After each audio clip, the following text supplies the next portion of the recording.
Oh, am I live? It's telling me it's sending some data. Sending data. Resolution 720p. I don't understand why that is, but I'll take whatever I can get. Yeah, it looks like I am now officially live. Just hanging out again. Little middle of the afternoon stream for no reason. You know how it goes. I'm also streaming on Periscope for the first time because why not? Oh, I've got some hair in my mouth, which is a really nice way to start this. Digging through my mouth to get a piece of hair. Oh, but I got it.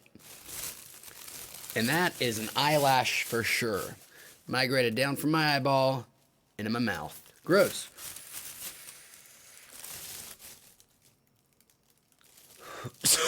Oh boy. Where are we at? Looks like I'm on Twitch, okay? How about YouTube? Are you working YouTube? It says I'm live on YouTube as well. Wonderful. Just what I wanted to hear. Oh, and chat's been going. I haven't been paying attention. Chat, what's up, Anthony? What's up, bro? Gus Gang. Oh, some blueberry cookies. Nice to hear that, Anthony. 42069. And Anthony, let's make a plan for next week to meet up. And we'll pick a place maybe somewhere in the middle. Or, I don't care, maybe you can come out this way. We'll figure it out. 42069, love the name. 5 digits, but tell us. I had to count there to make sure that 3 plus 2 is actually 5, and it is. So I love that 42069. Very juvenile, very immature, sophomoric, but ooh, El Dorado would be awesome. Yes, man, El Dorado would be beautiful. I also have a joint here that I'm supposed to be smoking.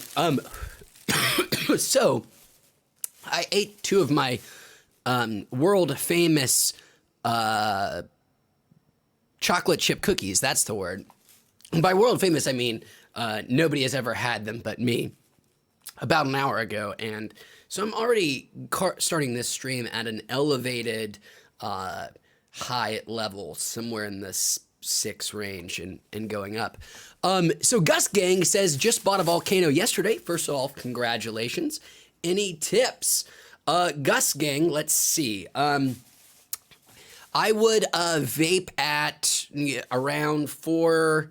I mean, pardon the easy pun, but I would set it to like 420 degrees, 425, 415, somewhere in there. Find your sweet spot. That for me seems to be the best. You get the most potent hits without it tasting burning or any of that kind of stuff. I usually make about 3 of the standard bags per oven chamber, Gus Gang, and I fill the chamber about halfway up. Not really heavily compacted, just loosely or, ground up, nice fine grind with your weed. Then fill the chamber about halfway up. And then I use it about 3 times before taking that weed and storing it in some container to use for later, because it still has quite a bit of THC in it. Not just THCA, but completely activated THC that you can use to make in like firecrackers if you don't want to, turn it into butter or something. Just take that, your AVB, your already vaped bud, sprinkle it over some graham crackers with peanut butter or Nutella or something, and you'll get quite high. So yeah, set it to about 420 degrees, use about 3 chambers worth, save the stuff at the end, and either turn it into butter or just make firecrackers out of it. And your volcano, you're going to love it, I promise. Space Dude says, is your tolerance so high that you don't get paranoia anymore? Yes, Space Dude.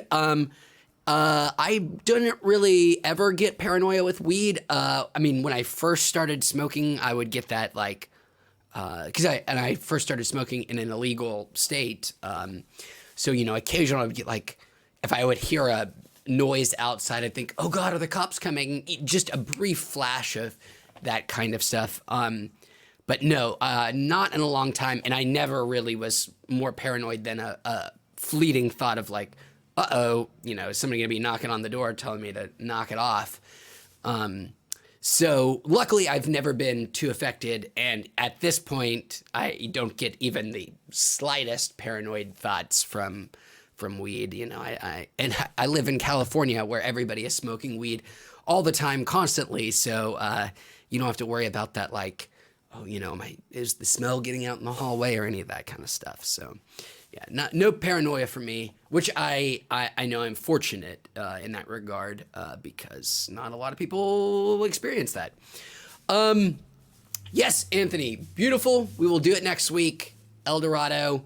I know I'll be free Tuesday, Wednesday, and Thursday. We'll pick a day. Philip, welcome, Philip Baca. Good to see you, man. How are you doing?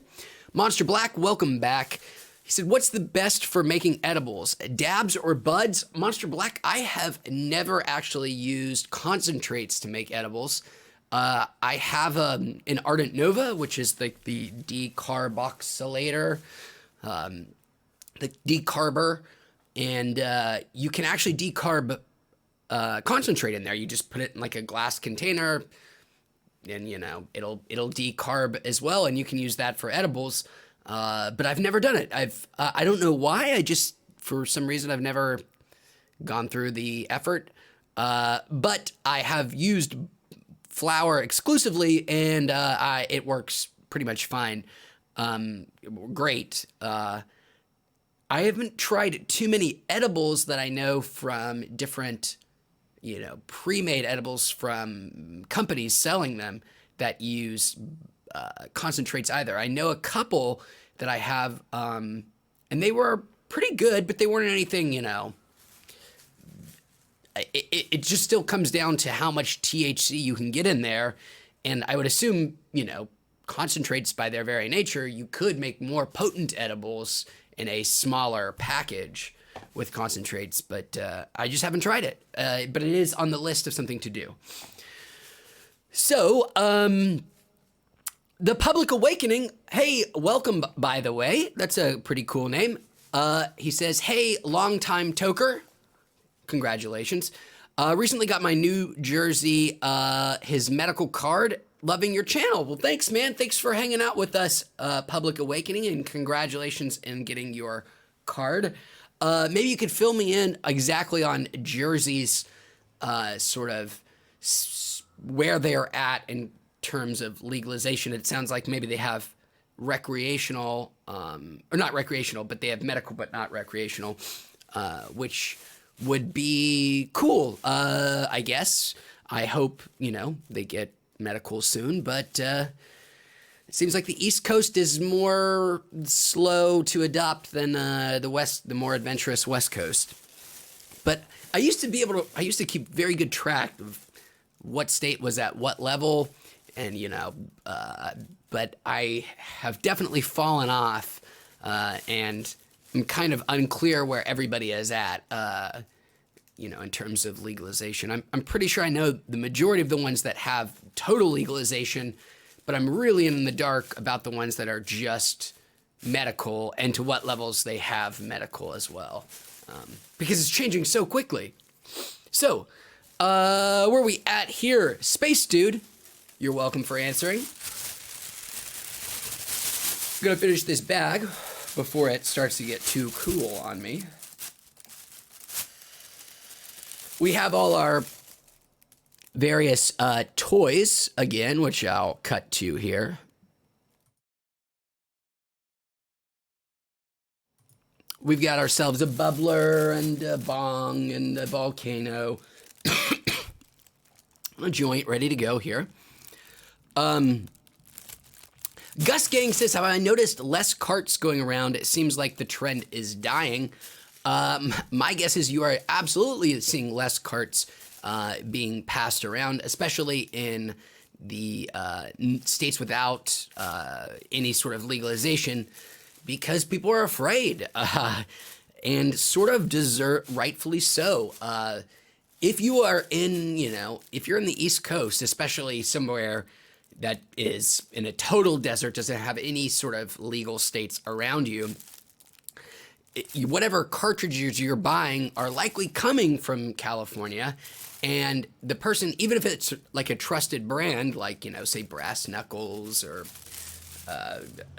Steezy, whatever the case may be, because these brands don't have any protection, they don't have any copyright protection, people just, again, will copy those images and files and just make counterfeit expensive cartridges, because why not? It's already illegal what you're doing, so might as well, cheat another way. And they're also, at that point, in a sort of race to the bottom in terms of material costs. They don't want to spend a lot of money, and then you get into the cheap shit like the vitamin E acetate, which is what it looks like was, causing all the chemical burns on people's lungs. How many people is it up to now? I mean, it's several hundred dead, right? That's not an insignificant number. And it really seems like the finger is, I trust the CDC on this. I think that it is that dumb vitamin E acetate additive that's used as like an emulsifier, I think, in those cheap cartridges. Totally fine as a food substance, which, it's, been used for years as a food substance.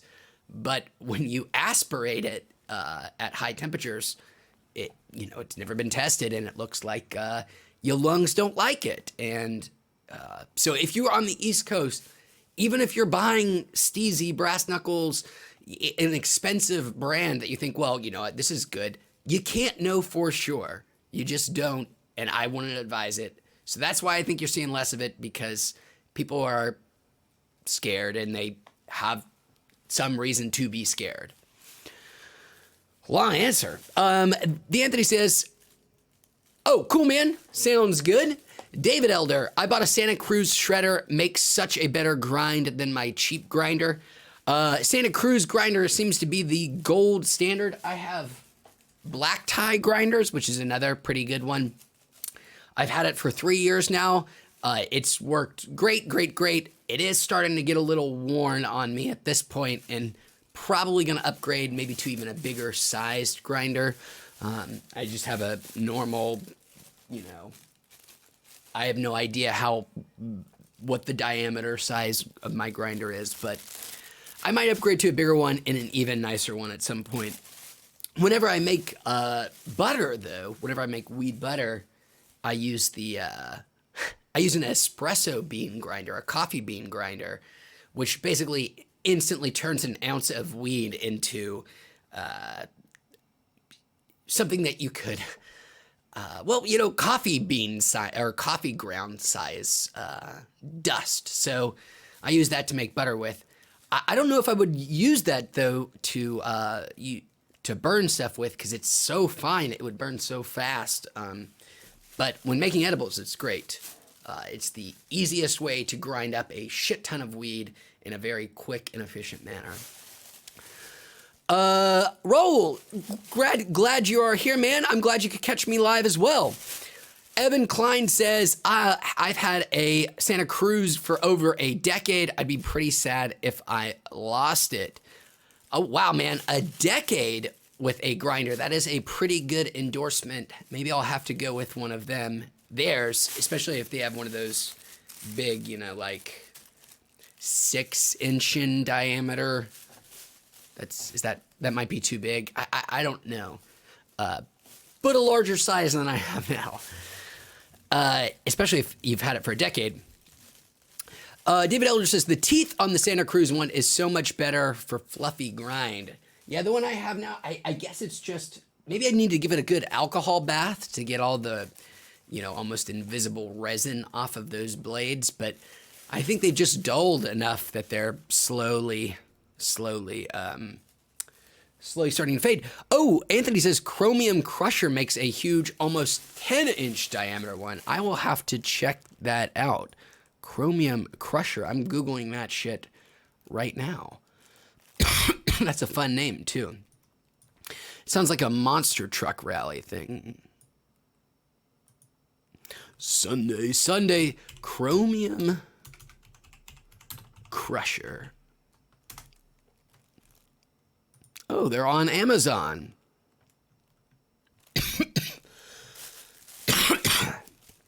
All different shapes and sizes. Oh, I can get one with Walter White, one with C-3PO, one with Harley Davidson. Very neat. I'm sure all of those brands are very happy to be associated with marijuana. Oh, Justin says, I don't really smoke too much flower, but I'm debating making a mason jar rig. They look sick and so easy to clean. The mason jar rig.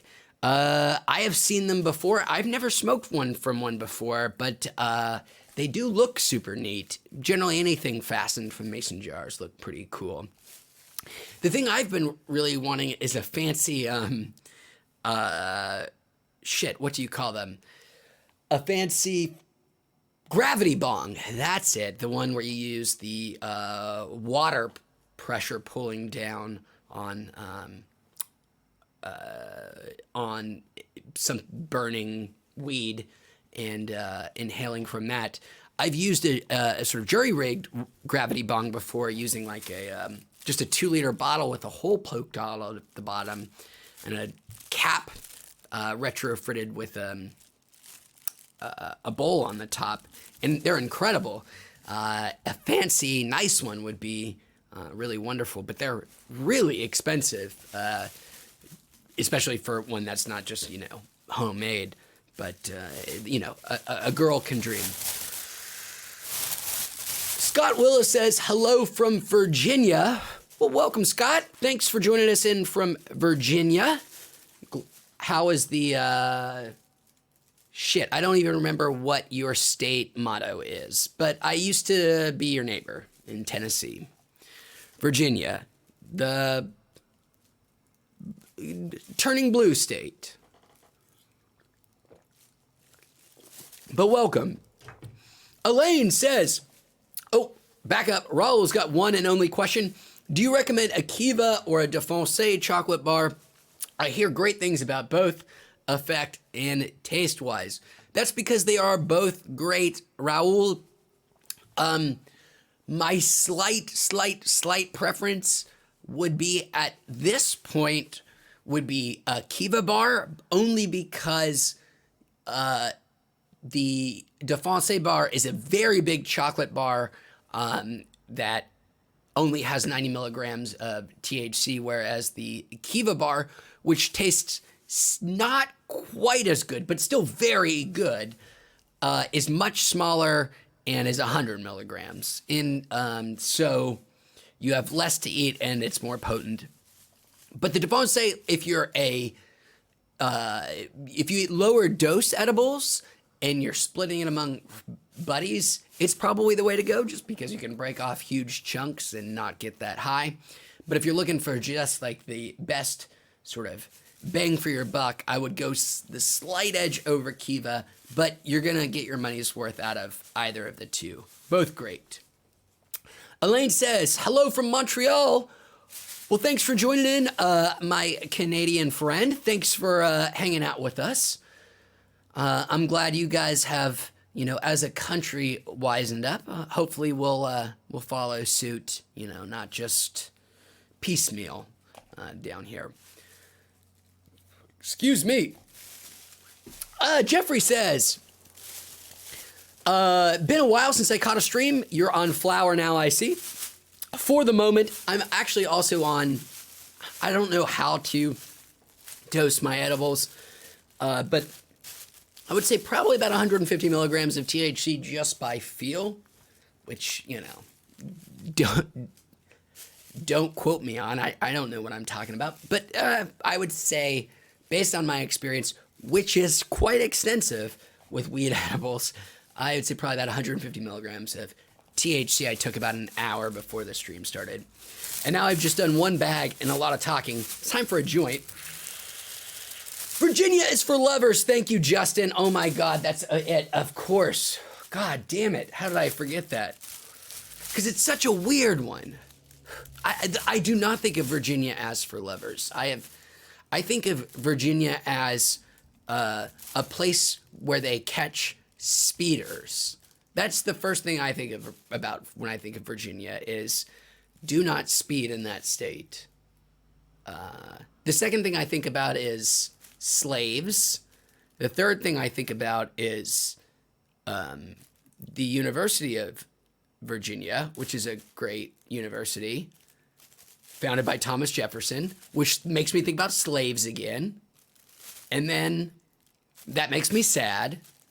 And then I realized that West Virginia broke off because they didn't like slaves. And now I think how ironic that is because if there's one state in the Union that, might vote to reinstate slavery, it's West Virginia. So those are my thoughts on Virginia. And it's for lovers, apparently. I used to take the mega bus when I was a broke ass college student right out of college with my wife, girlfriend at the time. Because there was a mega bus, which was one of those cheap double decker bus services that you could get tickets for $1 if you booked early enough. I took it a couple times up north to a music festival in Philadelphia and something another time, but each time you had to stop at the University of Virginia campus was the only stop in between there and Washington, D.C.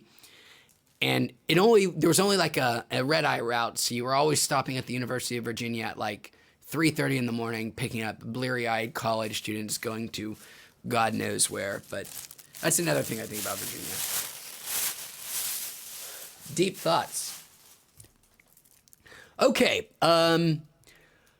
I need to catch up with chat, and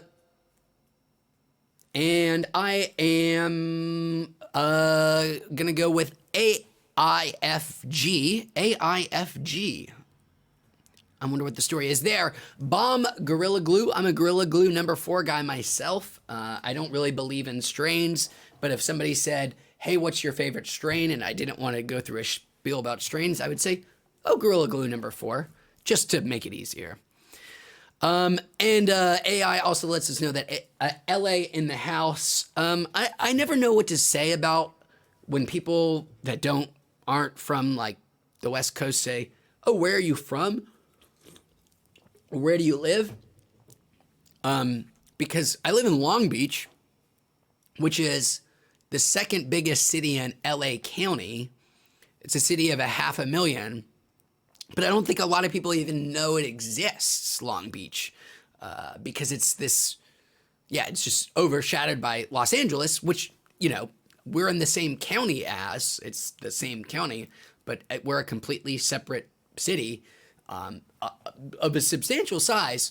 So, but when people ask me where I'm from, I usually just say, oh, I'm from Los Angeles, because if I say Long Beach, they're like, oh, you mean New York? And I say, no, California. And they're like, oh, where's that? It's Los Angeles.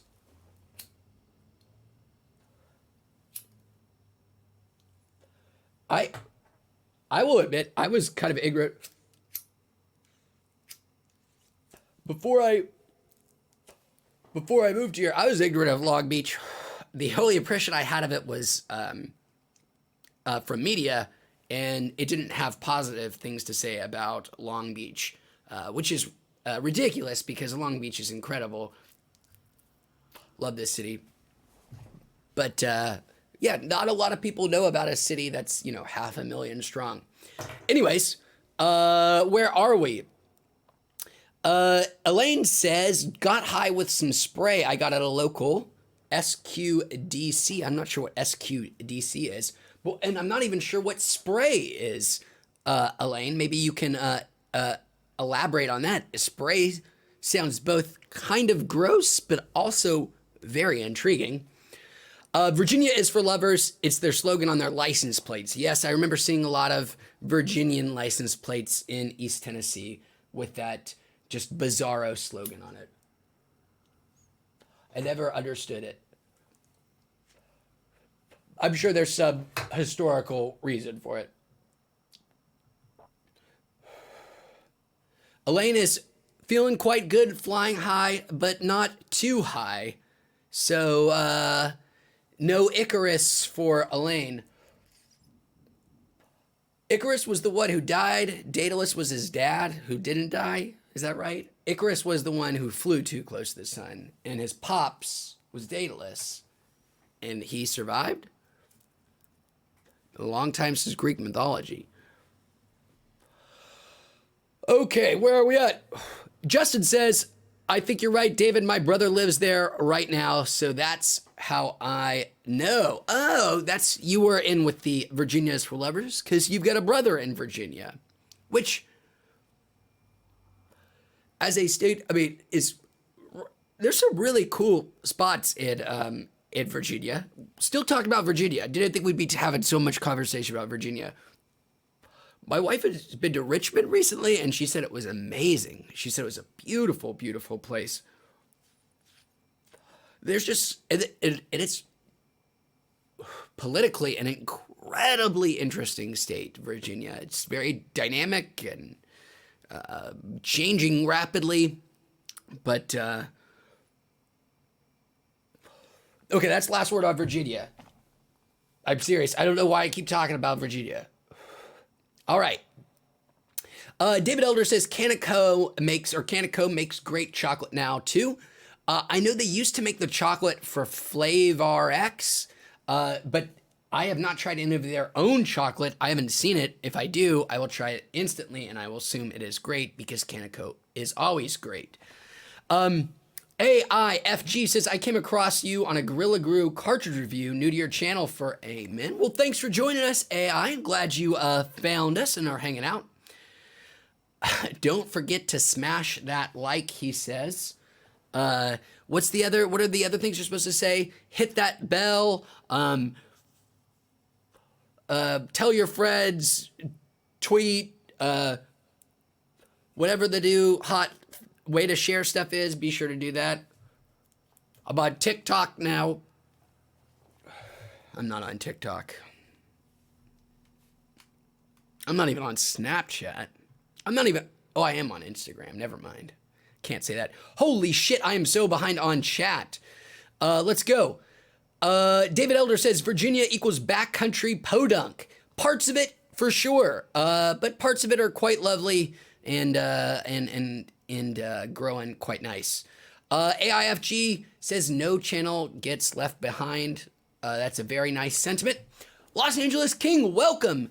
Hey bro, what's up? On the subject, when I said black market shops were closed, they are not apparently. They removed them all from Weed Maps, not technically shut them down. Yes, Weed Maps is finally no longer complicit with the whole black market thing. They are no longer advertising for black market shops. I think you have to have a license now, which to me is the way it should have been all along. I don't have anything to say against, I'm not making any judgments about black market shops or people who are shopping at black markets. I just think it's unfair to those who have gone the traditional way that Weed Maps,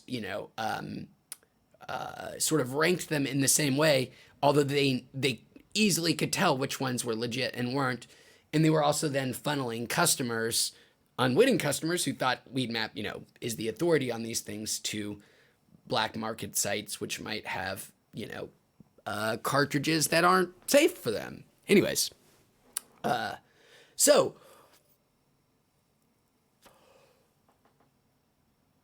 David Elder said, did I move for marijuana?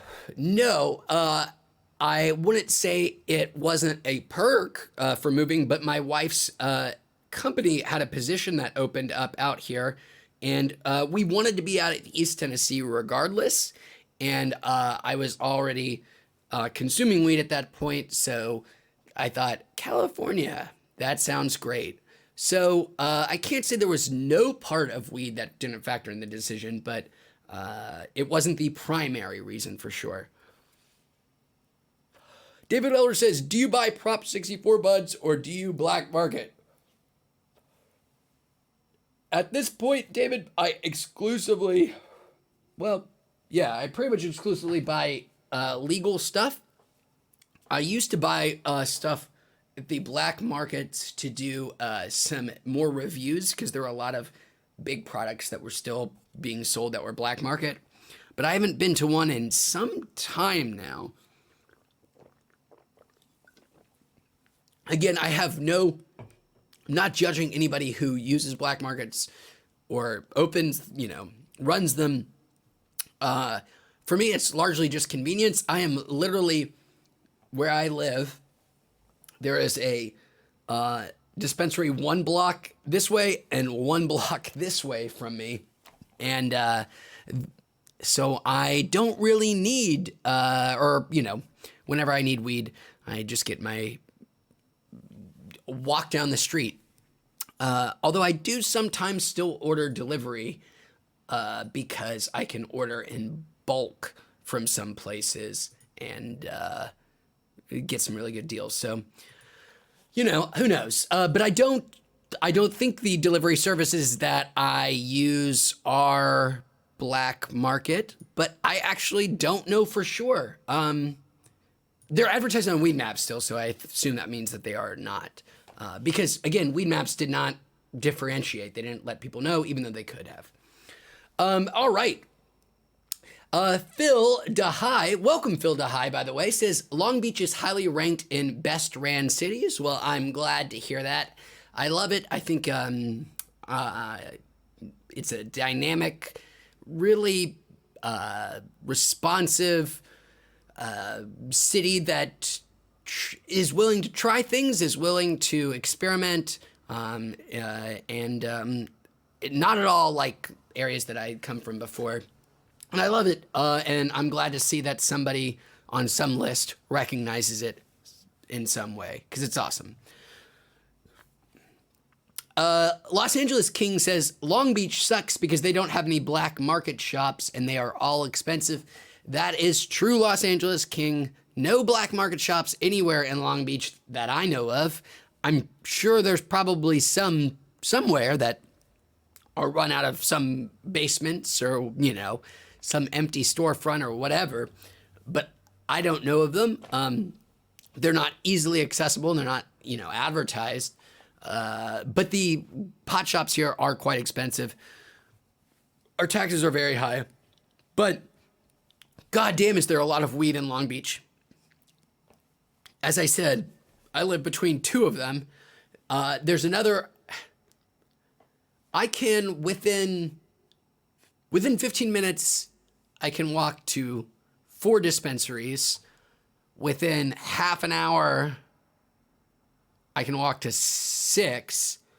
And there's another one that's going to be open sometime soon-ish that will easily be within that 15-minute range, meaning that I will at some point have 5 dispensaries, I believe, that will be within a 15-minute walking distance of me, which is nuts. I did not ever know nor expect that when buying this condo. Oh man, I am so behind on chat, guys. I'm going to catch up here. Justin says, I believe you can go grow tolerance to a strain. I had 10 grams of a strain called Citri Tangy and felt like the high would just get less and less. And then you had some Alien OG and saved, and it was like explosion. That can make sense to me, because what we're beginning to understand more and more is not so much the strains, the difference. It's like the individual terpene profiles and cannabinoid profiles. And so if you just keep consuming the same strain over and over and over again, it seems like maybe, you would build up a tolerance to this specific cannabinoids in that strain. And then when moving over to another one that has a completely different profile, you may not be as tolerant to what's in there and could, get even higher. That sounds reasonable to me. I don't know if anybody's ever done a study to that effect, but I could see the logic in it for sure. So Elaine says SQDC is a local legit weed shop up here in Quebec, Canada. Oh, okay, I get you now. It is one of your it's your MedMen, your weed shop du jour. A weed spray is under your tongue, it says Elaine. So it's a sublingual you take, like a tonic or no, not tonic. What do we call it? Tincture.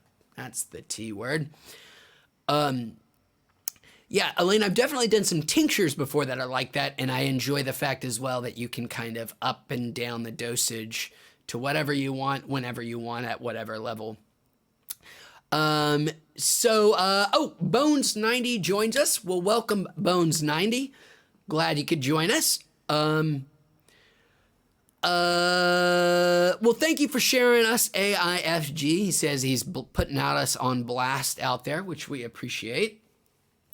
I'm going to cut to the weed cam here and turn back on my volcano.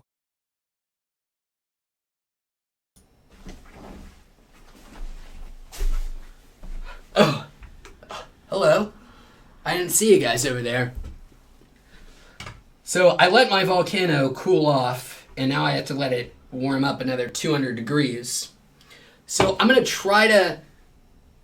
I have this monitor I have set up right here that's just for chat, so I can see it and still do it.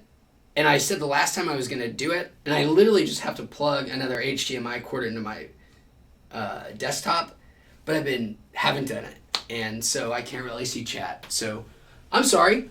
But, we're almost there. You probably can't see it from that distance, but 250, 425, that's a difference of 175?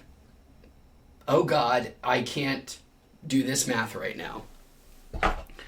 While we're waiting for that to warm up, and I forgot who it was that purchased the volcano. Was it you, Gus Gang? If not, if so, I can show you. Here is my chamber all filled up. Well, you can't really see it, and I don't want to spill it. But it's got my weed in there, about halfway up, not compacted, ready to go. Oh, what are we consuming today, by the way? I'm glad you guys didn't ask. Well, maybe you did, but I can't read the chat. We've got ourselves a fresh ounce of Tropicana cake here. Yum. A hybrid of wedding cake and whatever Tropicana, whatever the other noun is in that. So, yum, yum, yum. This will actually be the first thing I've done from the Tropicana cake, I believe. So we'll all get to experience it together, which is delightful and wonderful. And we still have only 90 degrees left to go. Only 8 degrees less than my favorite boy band of the 90s. In case you can't do the math at home, that's 98 degrees with Nick Lachey. And I take it back, they're not my favorite boy band from the 90s. That honor goes to O-Town. Wait, I take it back. Unless you count Savage Garden as a boy band, then it goes to Savage Garden. Oh, fuck. Joint. Now, I don't want to give anybody the incorrect impression that I know how to roll a joint. This was a pre-roll. Somebody did it for me. I'm still an incompetent boob.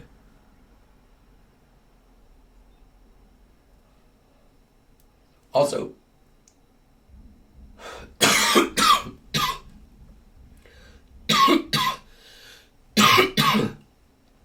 I think incompetent boob is a a weird noun to use as an insult for yourself, um, because it doesn't feel like a thing that is insulting. So I'm an incompetent. Uh, I'm struggling not to come up with a body part.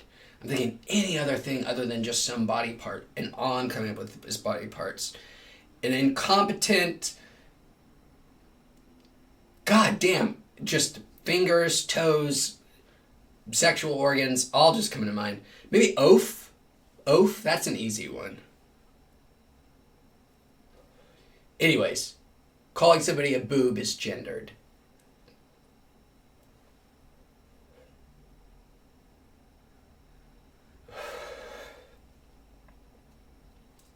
And that is bad.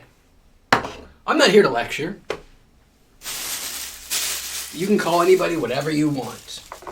Just know that there are consequences for your actions.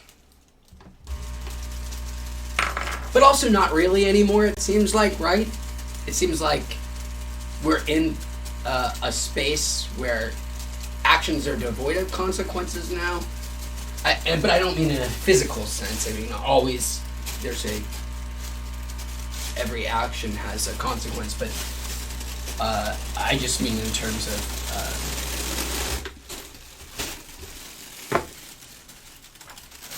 public shaming, recognition.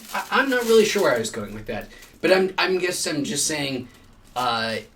It seems like right now is the best time to get away with things, because if you can pivot to one camp or another, you can make the other camp believe whatever horrible things about the other one. Good point, me. Anyways, I'll see you guys back over there.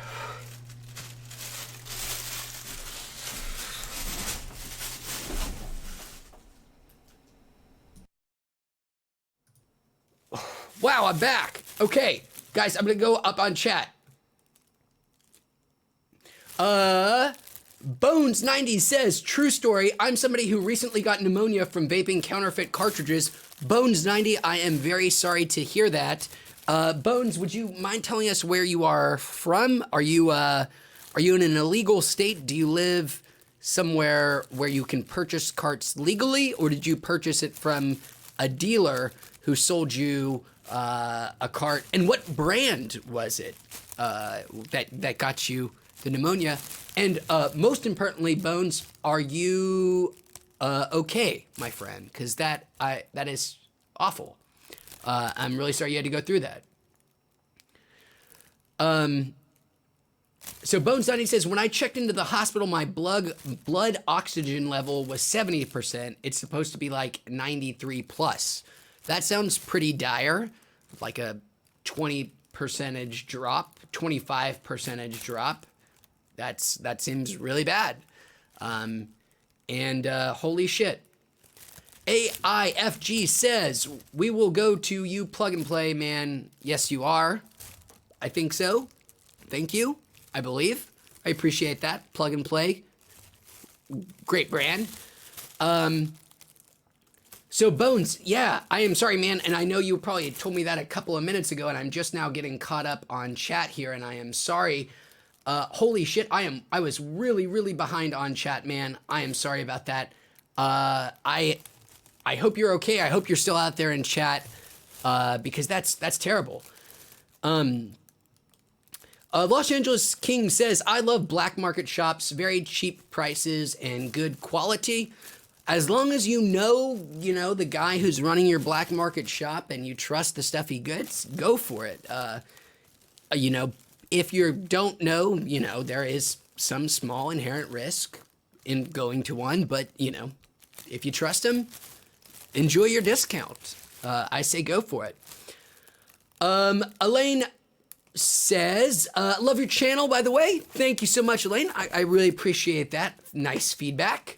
And says, clarified with the tincture. Yes, I thought maybe, I know there actually are some like aerosolized weed sprays as well, like, old school like mouth spray, but But yeah, tincture is the nomenclature down here for the stuff you put under your tongue or in other drinks. Phil DeHue says, thanks for the welcome. Love your vids, man. Thank you so much, Phil. I appreciate that, dude. And again, Bones, I am sorry I did not get to talk to you at the time. I really feel bad. And I hope you are okay. David Elder says, Wheats, you'd be a great shrink. You're so calm and put together. Well, thanks, man. I appreciate that. I like to think of myself as a rational human being. Bones90 says, I am in Southern California and got my cartridges from a dealer who I thought was legit, but they're not on Weed Maps anymore, so I guess they didn't have a license. Probably not, Bones, and I'm sorry your dealer was selling you shady shit. Okay, so they were the Cookie brand, and I would guess that they were almost certainly counterfeit. Oh, and you're good. You're healthy. Really glad to hear it, Bones90. Glad you're okay, my man. But again, sorry you had to go through with it. Hopefully, from this point forward, are you still gonna continue to vape, Bones90? And if you are, I hope you find yourself a totally reliable source going forward, because what you went through, nobody should have to. Medical Cannabis says hello from Scotland. Well, hello. Thank you so much for joining us. Our brothers from the Northern United Kingdom. I'm glad you could join us. I'm sorry what's going on in the UK right now. You guys seem to be, experiencing some similar turmoils to us, and in Scotland it seems like you guys are an unfortunate bystander in this whole fuck up, because I'm just gonna guess, Medical Cannabis, that you still want to be in the EU, but I don't know that for sure, and I apologize if that's not the case. Medical Cannabis, back up. David Elder says, go to Cookies Melrose and get some real Cookies products. They won't make you sick, but they are hella expensive. I'm going to have to check them out. Medical Cannabis, our Scottish brother, says, I use the Volcano, or sister, I'm sorry, being presumptuous there, says, use the Volcano for his meds too. Yes, the Volcano is the greatest health product known to man. It's a great way of delivering much needed medication. Blemzer XD says, and welcome Blemzer, by the way, chiding Bones a bit for trusting a dirtbag black market guy. Blemzer, I'd say, excuse me, not, oh boy. Medical Cannabis says, where we go one, we go all. Oh boy. Okay. But yeah, Blemzer, we all can easily get swindled with these things. Weed Maps did not differentiate. It wasn't his fault for being a trusting guy. It was the fault of the scumbag dealers. But I'm sure we've all learned a valuable lesson here. Brady Alex gives a little heart. Send that right back, Brady Alex. Thanks for joining us. Medical Cannabis says, all good. I don't know in response to. I hope it was to my original point, but I'm not sure. Justin says, my brother brought a half-gram cart from a Chicago dispensary. Cost $94 after taxes. Holy shit. I heard what was going on in Illinois is expensive, but $94 for a half-gram cart is outrageous. I assume the black market will continue to thrive in Illinois for a long time to come until those prices come way down. You can get a half gram cartridge here in Southern California where our taxes are already too high. Depending, we'll say between 30 and $50. So 94 is outrageous, just crazy. Bones90 says, I'm too paranoid to vape at the moment, to be honest. Maybe eventually I'll get back to it if I can find a dealer that I'm 100% confident in. I'm on edibles as we speak, and that's been working out for me pretty well. Bones90, right on, brother. That's a perfect way to go about it. Just, take a wait and see approach with vapes until everything shakes out. No harm in going exclusively edibles. As an edibles fan myself, I couldn't be happier as well. So medical cannabis, I apologize for making that assumption. Good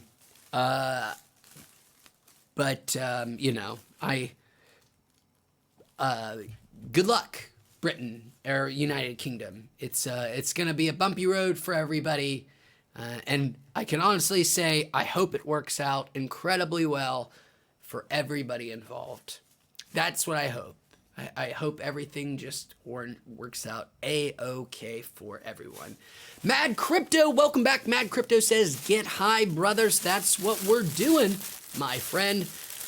David Elder says, living in Long Beach, back up here, must be lit because they have a Connected and a few other stores that are some of the best in Cali.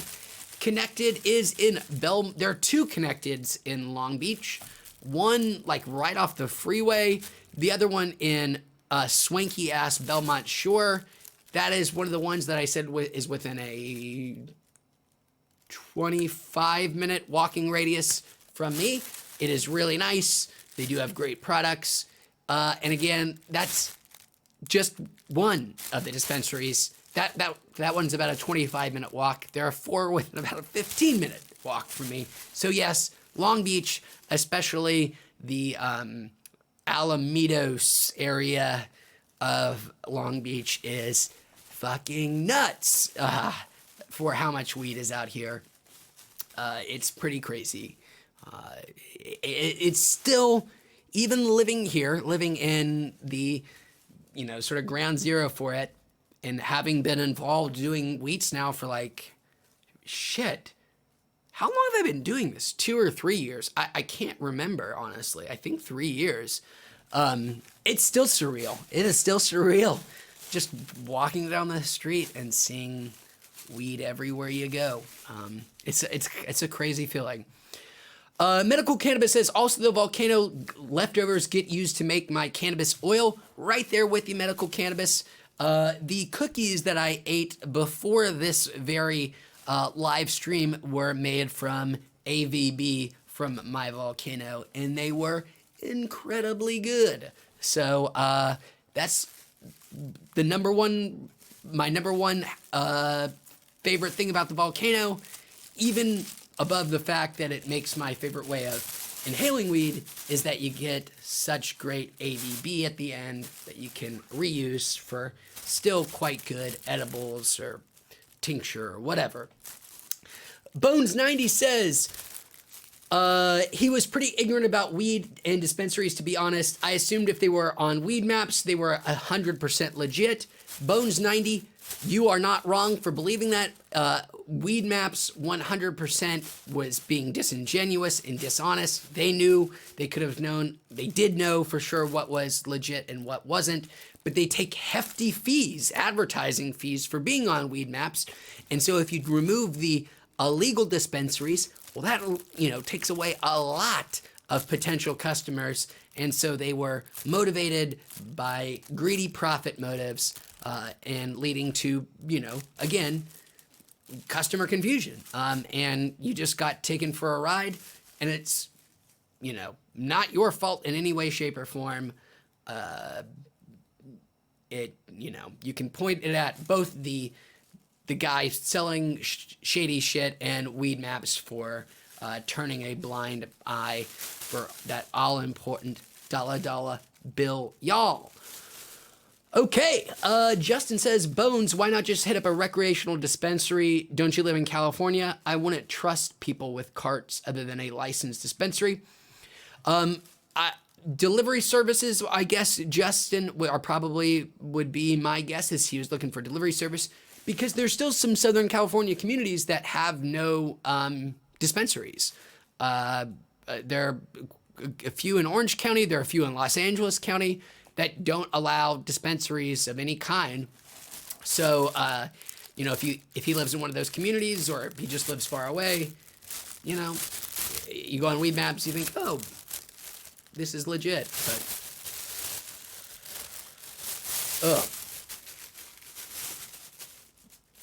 Mad Crypto. Oh, sorry, I almost mixed.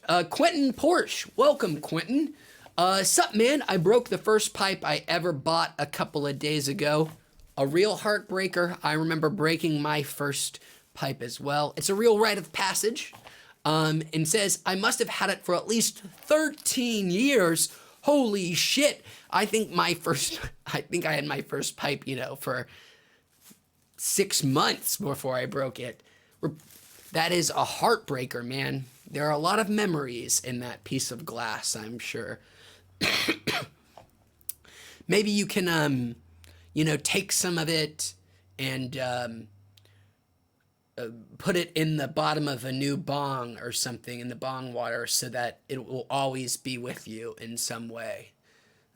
If you could repurpose the glass in some way, so you may never be able to smoke out of it again, but it will still be there with you in the process. Getting sentimental now. He said he replaced it with a wooden pipe so it won't happen again. And he asked, do I own any wooden pipes? I do not. I had one years and years and years ago that a friend gave to me. It was okay. It was a super cheap wooden pipe. So it wasn't anything super fancy or nice. I used it on occasion. I have no idea what happened to it. I just stopped using it one day, and I don't know if it got thrown away or what, but I haven't ever used anything like a fancy wooden pipe before. And I don't know anybody who uses a wooden one either. But I hope it works out well for you. It seems like, that's what pipes were made out of for the majority of history. Tobacco pipes are almost always wood. You get a nice thick wood, like a thick wood. Oak, cherry. Those are thick woods, right? That's not even, what's the term? Heavy wood? I don't know. I'm not a carpenter. Mad Crypto says, I tried using Ease for the first time today. It's pretty quick. Mad Crypto, I have used Ease a couple times as well. Super quick. I actually really liked it. It's a little bit expensive, but they often have some good promos running, some good deals on the front page that, if you focus on those, you can get some decent deals. But yeah, super quick, super easy. Not a lot of effort or drama in the process. That reminds me, I have to, and I'm sorry for how smug this is going to be. I really apologize. I might have to go grab my drink first because my throat is killing me.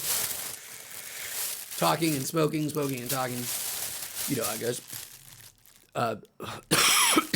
And then I'll tell you my brag. Excuse me. Although this is almost out. Quick brag. I ordered weed. Last time I ordered weed, it was actually through a delivery service. And the driver, when they pulled up, when I met them out front, they're like, no, do you make YouTube videos? I was like, that's me. She's like, oh, I always watch your stuff to know about edibles. I'm like, I'm glad. Thanks for watching. It was a little surreal being recognized by your delivery driver. To continue being a smug bastard. I've been recognized like 4 times now in public, and each time it's still surreal. Like, the another time was at a dispensary. The 2 like receptionists both knew who I was, which was bizarre. And then just twice out in public. One time I was in Beverly Hills for something, and somebody just rolled down the window from their car and just went, "Weeds," as they drove by, which was really weird. And there was just one other time, just someone in public, like, "Hey, I know you from YouTube." It is a weird sensation. Where am I at? Okay. Medical Cannabis says weed in Scotland costs 50 to 75 pounds for a quarter of an ounce. And let me do that conversion. Pounds to dollars right now is 1.3. So, holy shit. Let's say it's $60 a pound, or $60. Yeah, pounds, 60 pounds. You're paying about 80 bucks, 80 US dollars for a quarter. That is crazy. I'm sorry it is that outrageous, medical cannabis. I'm guessing they're not a lot, a lot of that just has to be a function of supply and demand. The supply must be a lot lower in England. It's just, there are just not as many places to grow weed as there are in the United States. I mean, I'm sure, whatever weed is grown in England is all indoor grows, but I'm guessing the large majority of cannabis that's in the UK, and I'm sorry I keep saying England, I know you're in Scotland, and I know those are not the same thing, and I apologize. But yeah, I must imagine the majority of the cannabis in the United Kingdom is imported, and that risk makes it inherently more expensive. Whereas almost all the cannabis, or all the cannabis I buy is probably grown within like a 100-mile radius of where I consume it. Okay, David Elder says, best way to get high will be smoking high-quality indoor flower. That's the primo standard. You can control all the variables, get the best lighting conditions, the best soil conditions for indoor grows. I'm sure there'll be some hippies out there, and I apologize, I don't mean to use hippies pejoratively, that will say, no, you need real sunshine, man, for the authentic thing, dog. And to that I say, good for you. I trust that you get a better experience out of it. For me, whatever gets the THC percentages up the highest is the best way, and that way is almost always an indoor grow where you can control every teeny tiny little variable to get them dankest, crystalliest, shiniest, adjectiviest nuggets possible. So, you're welcome. And, I keep meaning to, on Twitch, editing some things so that people know, because it just defaults to IRL. I should have many other categories. We want Twitch brothers to join us as well.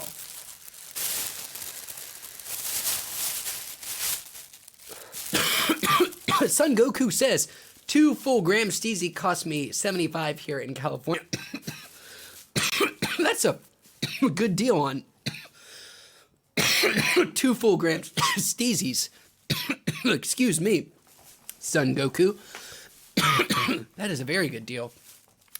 But Steezy, still great. I actually was just finished a Steezy gram pod myself. The in-laws were in town recently, and I picked up a couple of Steezy pods to use on the sly, and finally finished them up the other day. They're still great. Still love Steezy. I wish I could find 2 gram pods for $75 though. Mad Crypto says, I'm smoking on my G Pen right now. I have not done the G Pens yet, or the darts systems. But I should try one soon. I would like to. Maybe that'll be the first review I do officially back.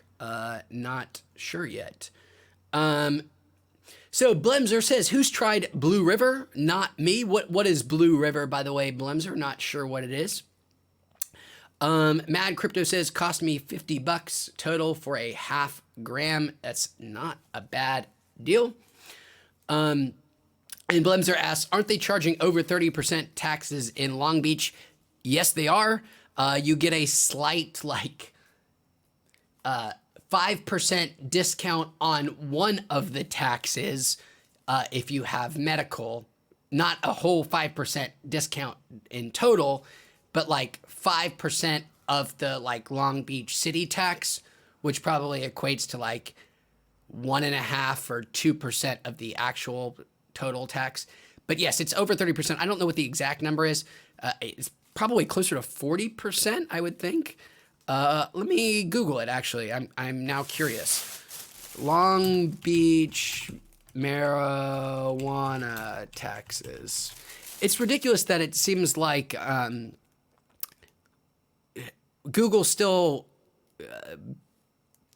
basically doesn't auto search for anything weed related.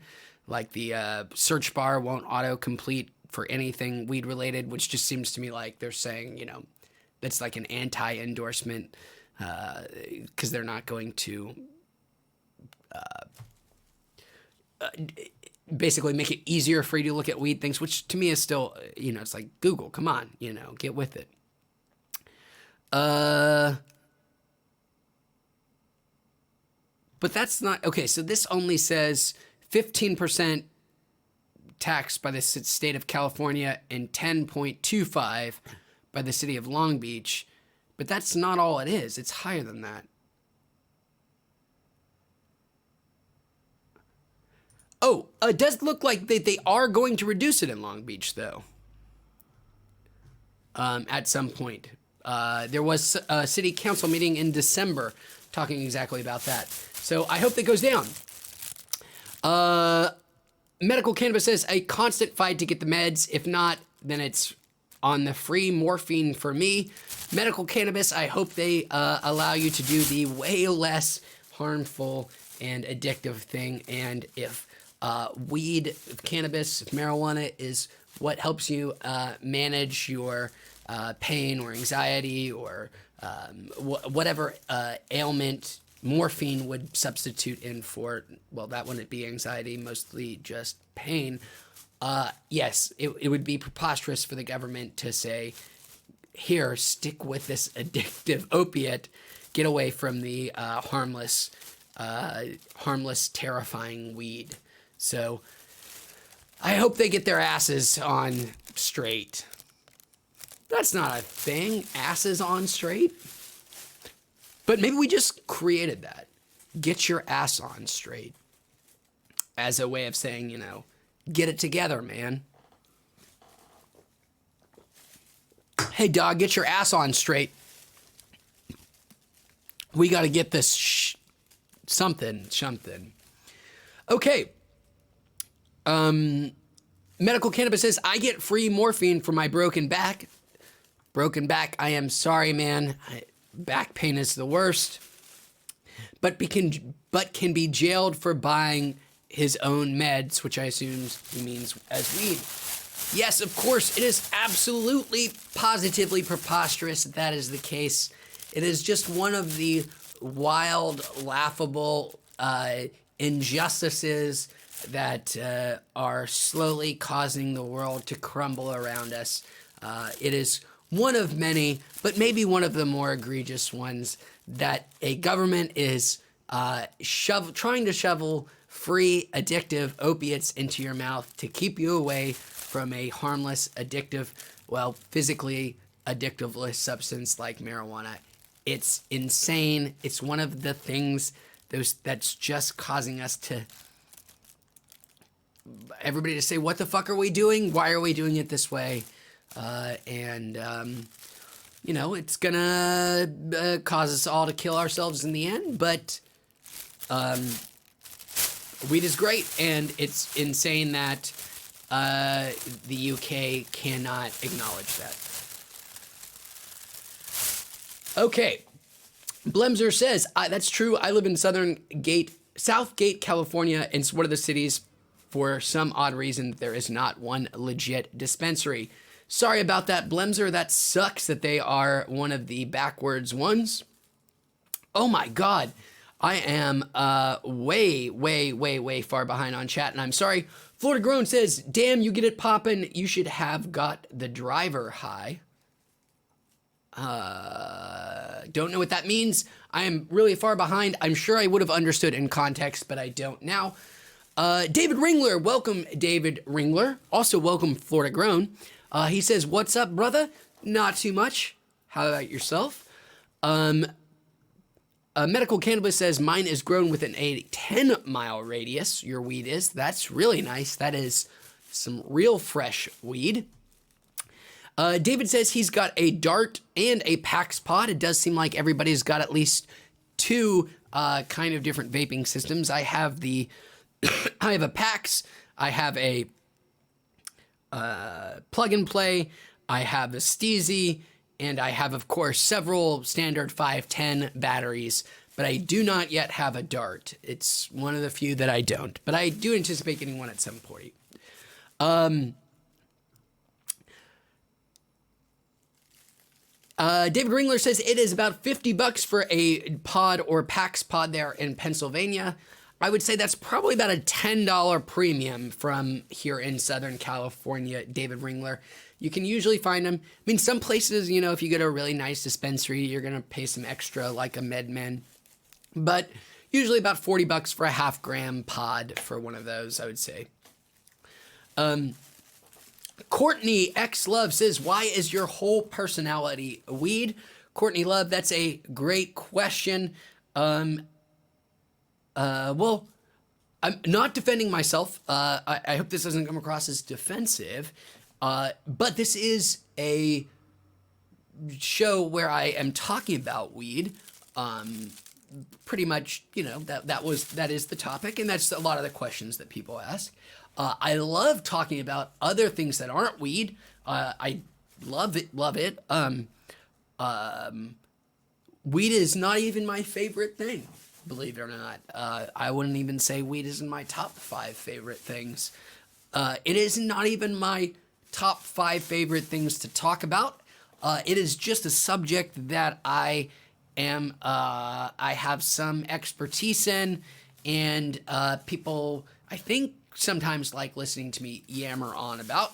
But Courtney Love, I would love to talk about other things and show you other parts of my personality.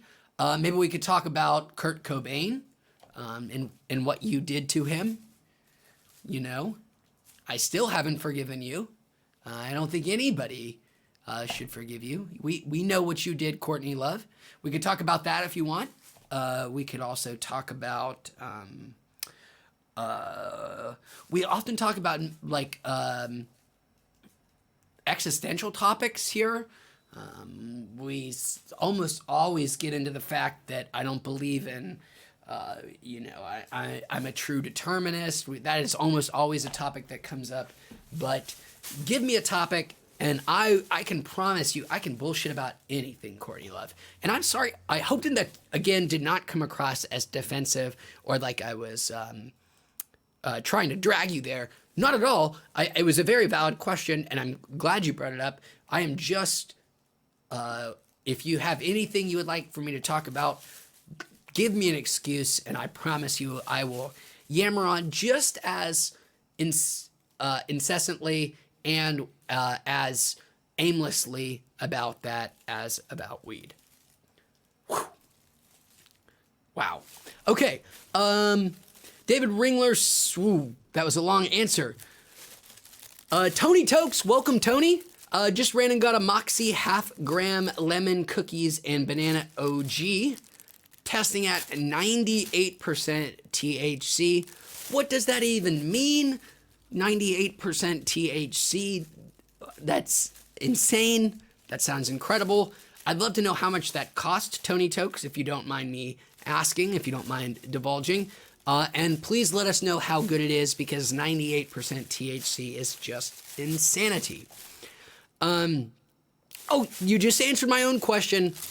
Two things down, $40. That sounds like a great, great deal. I'm a little jealous. Rudy says, would you prefer a raw garden cart or the plug and play?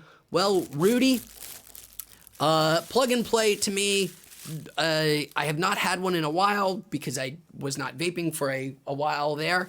But plug and play to me, at least as it was formulated back in August, September, is the most potent way to inhale THC that is not a straight dab that I've ever experienced. It's incredible. Plug and play is amazing. Raw Gardens is wonderful. Raw Gardens is great. They make great 510 carts. I think they also make like some of the darts. I think they use one of the pod-based systems, but they don't hold a candle to plug and play, which is just on a different level of vapor than really anything. It to me just is a different beast. They're not paying me to say that either. I wish they would. No, I don't. I really actually do not. But I just really truly like them that much. They're incredible. Blemser says, Rudy, always choose live resin over distillate. I know people that we've got the live resin evangelizers, and that is what Raw Garden is. But just in terms of potency, plug and play is they're like wizards. I don't quite understand the magic that they are able to cast in the form of vaporized THC molecules. Medical Cannabis said, well said at Wheat's Reviews. I'm not sure what I said well, but thank you for saying that I said it well. David Ringler says, cannabis got me off a lot of pain meds for cancer. I only take one pill a day now because of cannabis. Really glad to hear that, David. I know for so many folks, weed has been the savior from opiates. Either they never had to go down that road to begin with, or they were able to break that awful cycle of addiction with the help of cannabis. So again, it is absolutely, positively ridiculous that we live in a world that does not acknowledge that, because it is just factually true. It is a factual, objective fact that it is 100% better for your health and society to have people consuming marijuana than having them do opiates, and that we have a world that will subsidize opiate consumption and criminalized marijuana consumption is just, yeah. I mean, I already went through this rant before, but it's just, I think part of why there's so much turmoil in the world is thankfully people, maybe of my generation, are saying enough, we're not going to take this kind of stupid, pointless bullshit anymore. And it's causing a lot of strife, but it's worth it, I think. I hope. Medical Cannabis says, Courtney Love, it is a weed review channel. Well, he was backing me up there. Again, it sounded defensive, but I promise it wasn't. I really was just trying to say, I love talking about things, but and I do apologize that I mostly end up blathering about weed. Oh, guys, it seems like a lot of people are dragging Courtney Love for asking the question. I don't blame her. I thought it was a great question. I still blame her for killing Kurt Cobain. Shame on you, but it's a valid question. Medical Cannabis says, I am 57 and like your info on all things weed. Well, thank you, Medical Cannabis. Tony Toke says, and it's okay that hybrids are hit or miss. This is a 50-50 hybrid, and its effects are more heaviness than anything. Definitely a sit and relax high. Nice. Those are my favorite kind of highs. It's the very sort of sedative highs. I don't often get the sort of energetic, bouncy, more creative highs. I am usually, for me, a way to more calm thoughts than to cause them to race. But I know for some people, they have some certain strains that make them very, very bouncy. And I don't really ever experience that. But I'm glad for the people it works for, that's for sure. Philippe says, Mr. Santos, welcome by the way, says, what are your top 3 edible brands in your opinion? It is an ever-changing thing because things are going in and out of business or changing distribution models and everything so quickly.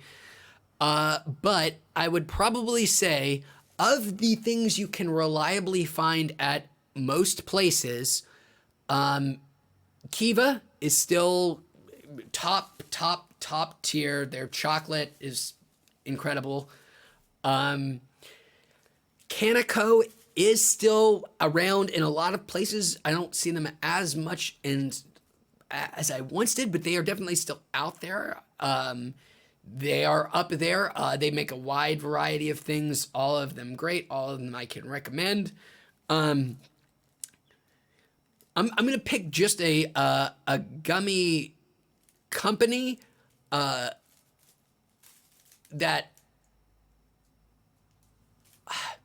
Plus gummies are super great. I don't know if I would say that they're actually my number 3rd favorite, but they're so easy to take with you, so easy to share.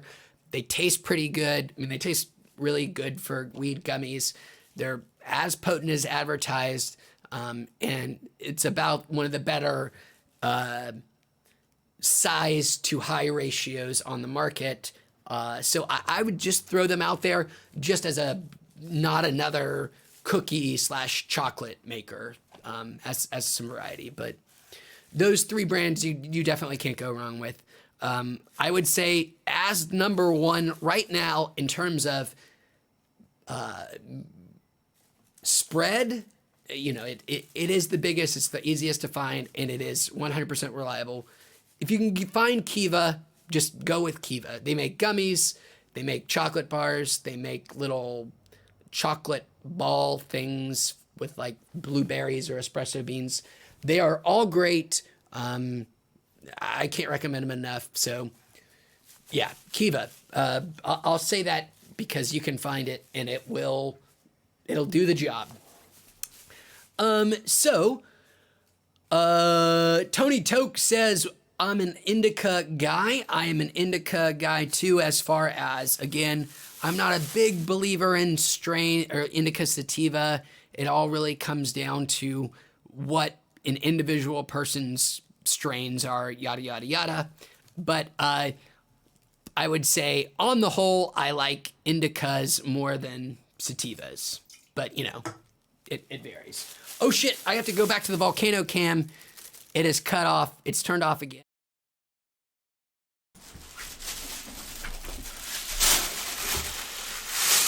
I'm back. I'm gonna turn this on. We're gonna wait for that to heat up. I'll do some more Joy in the meantime. But first, I'm gonna go get something else to drink, so I'll be right back. Don't look into my hallway because there are things in there that you're not supposed to see. Don't look.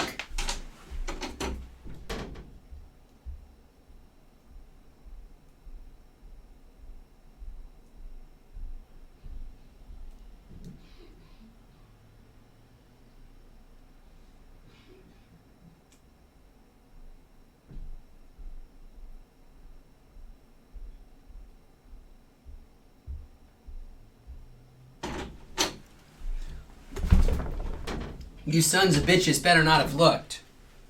I'm sorry for calling you sons of bitches, though. Because you may very well be daughters of bitches.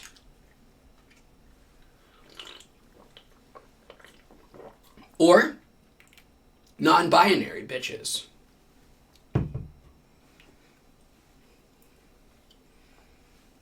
And that's okay, too. Non-binary of bitches. Sorry. You non-binary of a bitch. Wow. That's an insult. Let's go back to this joint. It's smooth, it's rich, it's creamy. It's got the texture and aroma of weed. Ooh. Just like Grandma used to make.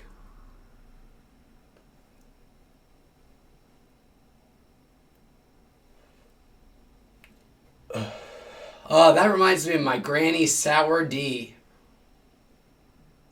Growing up, sitting on our porch, she'd pass me the doob.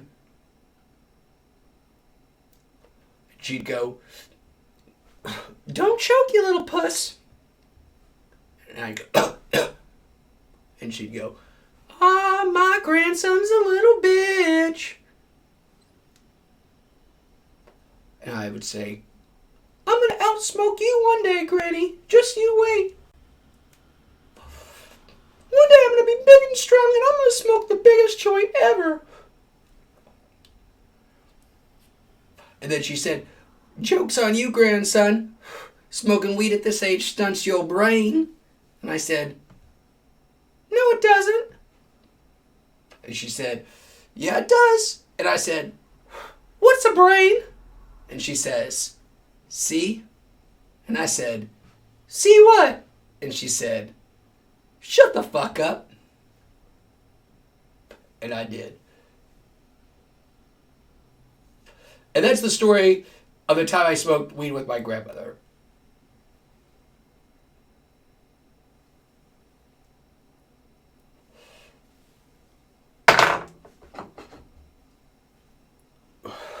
It's one of my most cherished memories, for sure.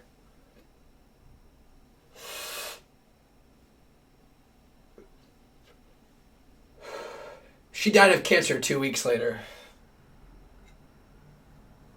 The butt cancer kind.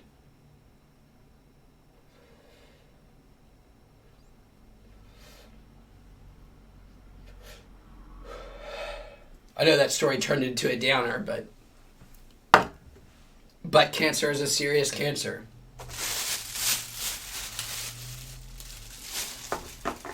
Colorectal.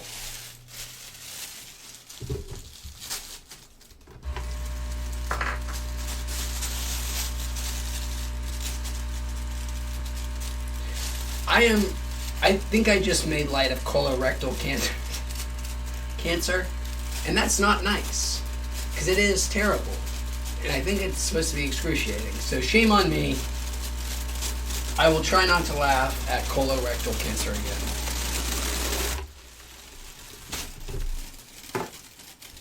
Although, I think we do all have to admit it is funny to say, and that can't be helped. See you back on the other side.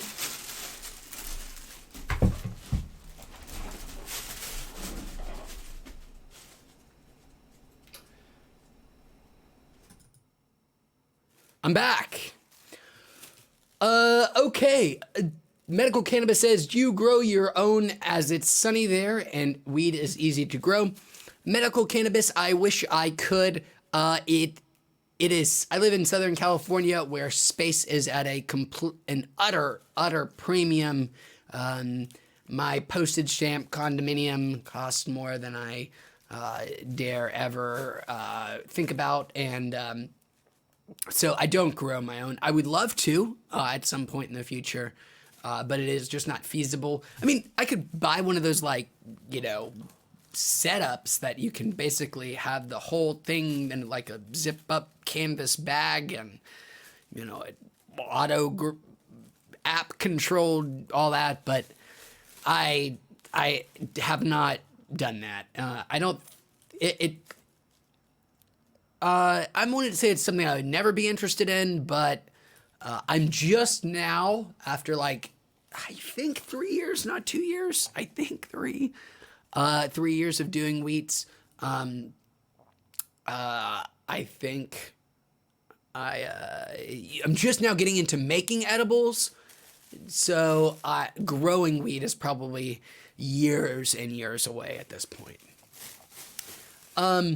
Philippe says, that's awesome. Thanks for the insights. I'm an investor at a Brazilian hedge fund and always checking your reviews. Nice to interact with you for the first time. Well, thanks for joining us, Philippe. I appreciate that. Thanks for joining in from a Brazilian hedge fund. Your business model fascinates me. I think hedge funds are some of the, so is your hedge fund investing heavily in U.S. cannabis startups and businesses, Philippe? Is that one of your areas of investment, or is that exclusively what you guys do? How big is your portfolio? I pretend to know a few things about that stuff, and I've never actually spoken to anybody who has worked at a hedge fund before, who's ever, been out there investigating companies to invest in. Who gave you your money? Where does your money come from? Who are your investors at the hedge fund? Those are all very personal and invasive questions. Feel free to answer none, Philippe. Mr. Santos. Courtney Love says, I saw it. I'm not sure what Courtney Love saw. We've talked a lot about that. Maybe she said she saw her murdering Kurt Cobain, which of course you did, because, unless you are murdering somebody while sleepwalking, you're gonna see it. So, actually, Courtney Love, I don't really know that you murdered Kurt Cobain. I don't even know what the evidence is. I just know that people always say, Kurt Cobain didn't kill himself, Courtney Love did it, or whatever. So I'm just going off that. Oh, and I also know you're not actually Courtney Love. So, but it's been fun. Mike Underwood says, Grandma still alive. Sorry, just got here. Mike, I am sorry to tell you, Grandma did perish. I think that's how I ended that story, is that Grandma died. True fact, I didn't know one of my grandparents. I think they were already dead. I'm not 100% sure when I was born. And the other set of grandparents, they are, I think, alive. Haven't seen them, spoken to them in probably decades. And that's fine with me. Couldn't really care less. But that story, I did say, though, is true. It's not based in reality or fact, but that doesn't stop things from being true these days. Also, I hate the term these days, and I'm sorry I used it. It's a shortcut to say, anytime you hear these days, whatever came before or after it is usually horseshit, and based on anecdotal evidence or somebody's prejudices or biases. I watch, anytime I hear the phrase these days, my bullshit heckles instantly go swing, and I'm suspicious of anything said before or after, because it's usually bullshit. Medical Cannabis says that ashtray is going to cause an accident. My purple one? I hope not. Hey, Mark, how's it going? I talked to Candy Cane the other day. Heard you're still planning your California trip, and maybe going to make a little passage through the LBC, which would be really cool. Glad you could join us, man. Mike Underwood says, what the fuck, man? I got to smoke a J now. I'm sorry to, get the desire flowing. That's my bad. But to be fair to me, you did join a stream that I think is advertised as Let's Get High. So we'll split that blame evenly, 50-50. Courtney Love says, should have rubbed some CBD on her tush. I'm coming into that one contextless. Cannot remember what that would have been regarding, but sure. David Ringler says that is how it started for me. Okay. Medical Cannabis says Courtney is MK Ultra. Courtney was mind controlled by the CIA. You know what's crazy about MK Ultra is that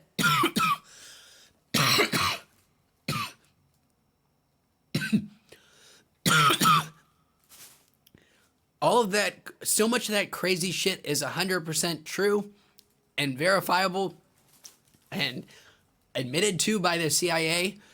But when you tell people, they think you're a conspiracy lunatic. Like, when you tell dumb olds, like, you know, you're talking to them about why you shouldn't trust your government, like, oh, the CIA used to give people LSD and see what would happen. Oh, and one time they gave somebody LSD and he jumped out of a window and killed himself under their watch, and then they covered it up. Oh, and it turns out that maybe he was killed by the CIA because they were planning on, he was planning on, you know, divulging certain things. When that is not loony land conspiracy theory. The CIA, it admits to that they're like, yes, we did that. Those are projects we tried.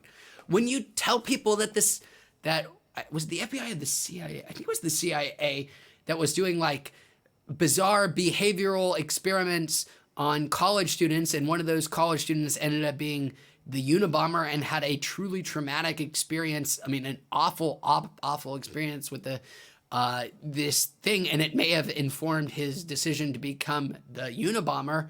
People look at you like you're nuts and like you're a conspiracy theorist. But again, that is true. That actually 100% happened. When you tell people that the CIA literally did release and basically try to get people addicted to crack in Los Angeles, they think you're a conspiracy theory loony. But no, that is 100% true. That 100% did happen. They have admitted to it. But us Americans are so brainwashed into thinking that their government really can do no wrong or is in some way good or decent, that they just will not believe it. And then they won't even if you show them, you know, the absolutely conclusive evidence, they still, that would cause such a cognitive storm for them that they'll just still refuse to believe it. They'll just like, well, I mean, it wasn't that bad, or it really didn't happen. I know so many of these people and knew so many more, and I just don't understand that willful ignorance, or that just desire to stick your fingers in your ears and stamp the ground and say, like, you know, I can't hear you, everything's great, everything's okay. I don't get that. I don't get that at all. But that's just me. Courtney Love does admit to killing Kurt Cobain. That's who. I keep forgetting your name, Kurt. I'm sorry. May you rest in peace. I'm glad we finally have it in the open. Thank you, Courtney. Case is closed. You can go back to whatever weird shit Courtney Love is doing these days. The last thing I heard about Courtney Love is she sued Guitar Hero 3 because they used Kurt Cobain's likeness, and I think she owned the royalties to that. And I think she won, and maybe even a lot of money. But good for you, Courtney Love, and I'm glad you admitted it. Thank you. Emma says hi, or maybe she said that she is hi. Either way, she says hello. Tell her I said hi right back, and I mean it both ways. Wheat says, maybe I can get your email and I can tell you more in detail. Would be good having someone checking products for us and guaranteeing they are truthful to what they market. Who knows? Philippe, yes, feel free to email at me at any time. You can just hit me up wheatsreviews@gmail.com. Wheatsreviews@gmail.com. I do have my own email, wheats@wheatsreviews.com, but I've had people say that things have bounced back to them from there, so I don't know. But I definitely know wheatsreviews@gmail.com will get up to me. I'd be happy to answer any questions that you guys have and would love to know more about what you're looking for. It's Just Me, Mark says, for sure we will have to come and visit. That would be awesome. Mike Underwood is laughing about something. Brazos says, oh, and it looks like maybe some Cyrillic? Maybe? I don't know. I don't recognize some of those characters, at least as they come across through Restream chat.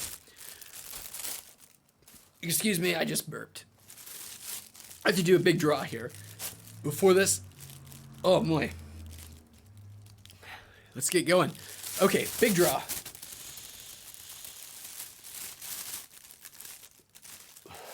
Medical Cannabis says, I'm doing some research into Operation Looking Glass, or have, or will be.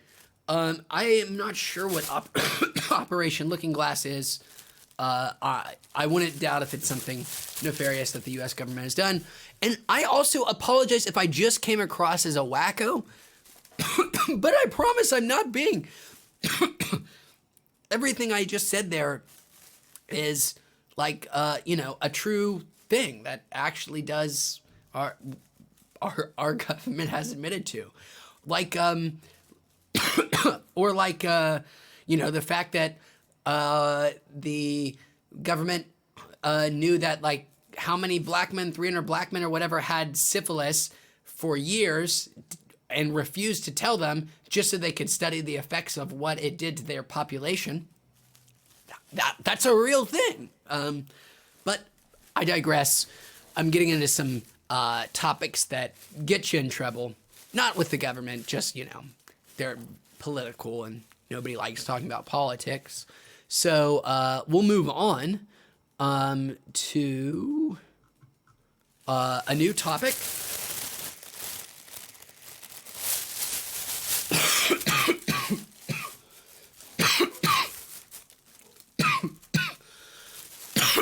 I finally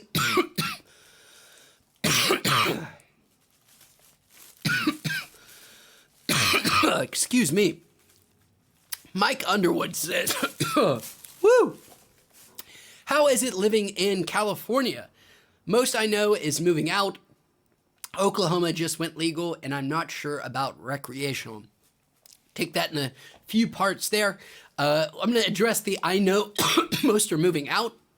That is true. I just read that last year was the record lowest year for Los Angeles immigration in a century.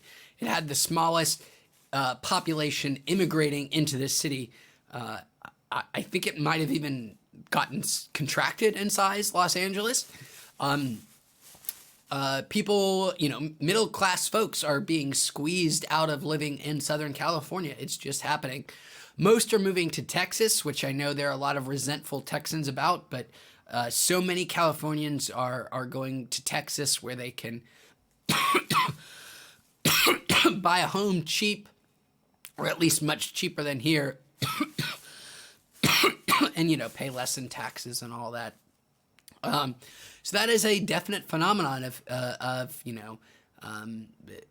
middle class or working poor folks leaving Southern California and Los Angeles. To me, it is still, I hate the people who say, like, oh, where I live is the best place in the world, when you've lived in, like, one place, or, when you grew up in, say, like, Lincoln, Nebraska, and you're like, Lincoln, Nebraska is the best city in the United States. And it's like, have you lived anywhere else? I've lived in not a ton of places, so I can't definitively, like, I would love to still experience, like Portland or other places on the West Coast, or maybe live somewhere in Colorado for a while, or, wherever. But to me, Southern California is still paradise. I could not love where I live, Long Beach, anymore.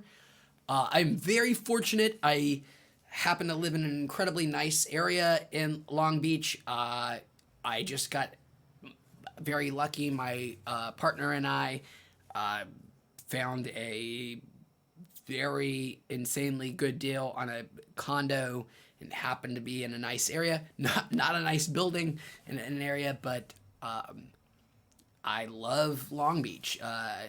It is the city with the record high, or the record number of nice days a year, which is like sunny days in the 70s, which is, I think, the metric. But even beyond that, it's just, yeah, it's just so different from where I was before. I lived in the South, and, people had sort of a very different view of what a city meant, or what a city could do, or a city could be there. And I really like how responsive and quick moving and willing to try things this area is. Weed is obviously a great perk about it, but just there's so many things that I just love about this place. And I realize that is not everybody's case in Southern California.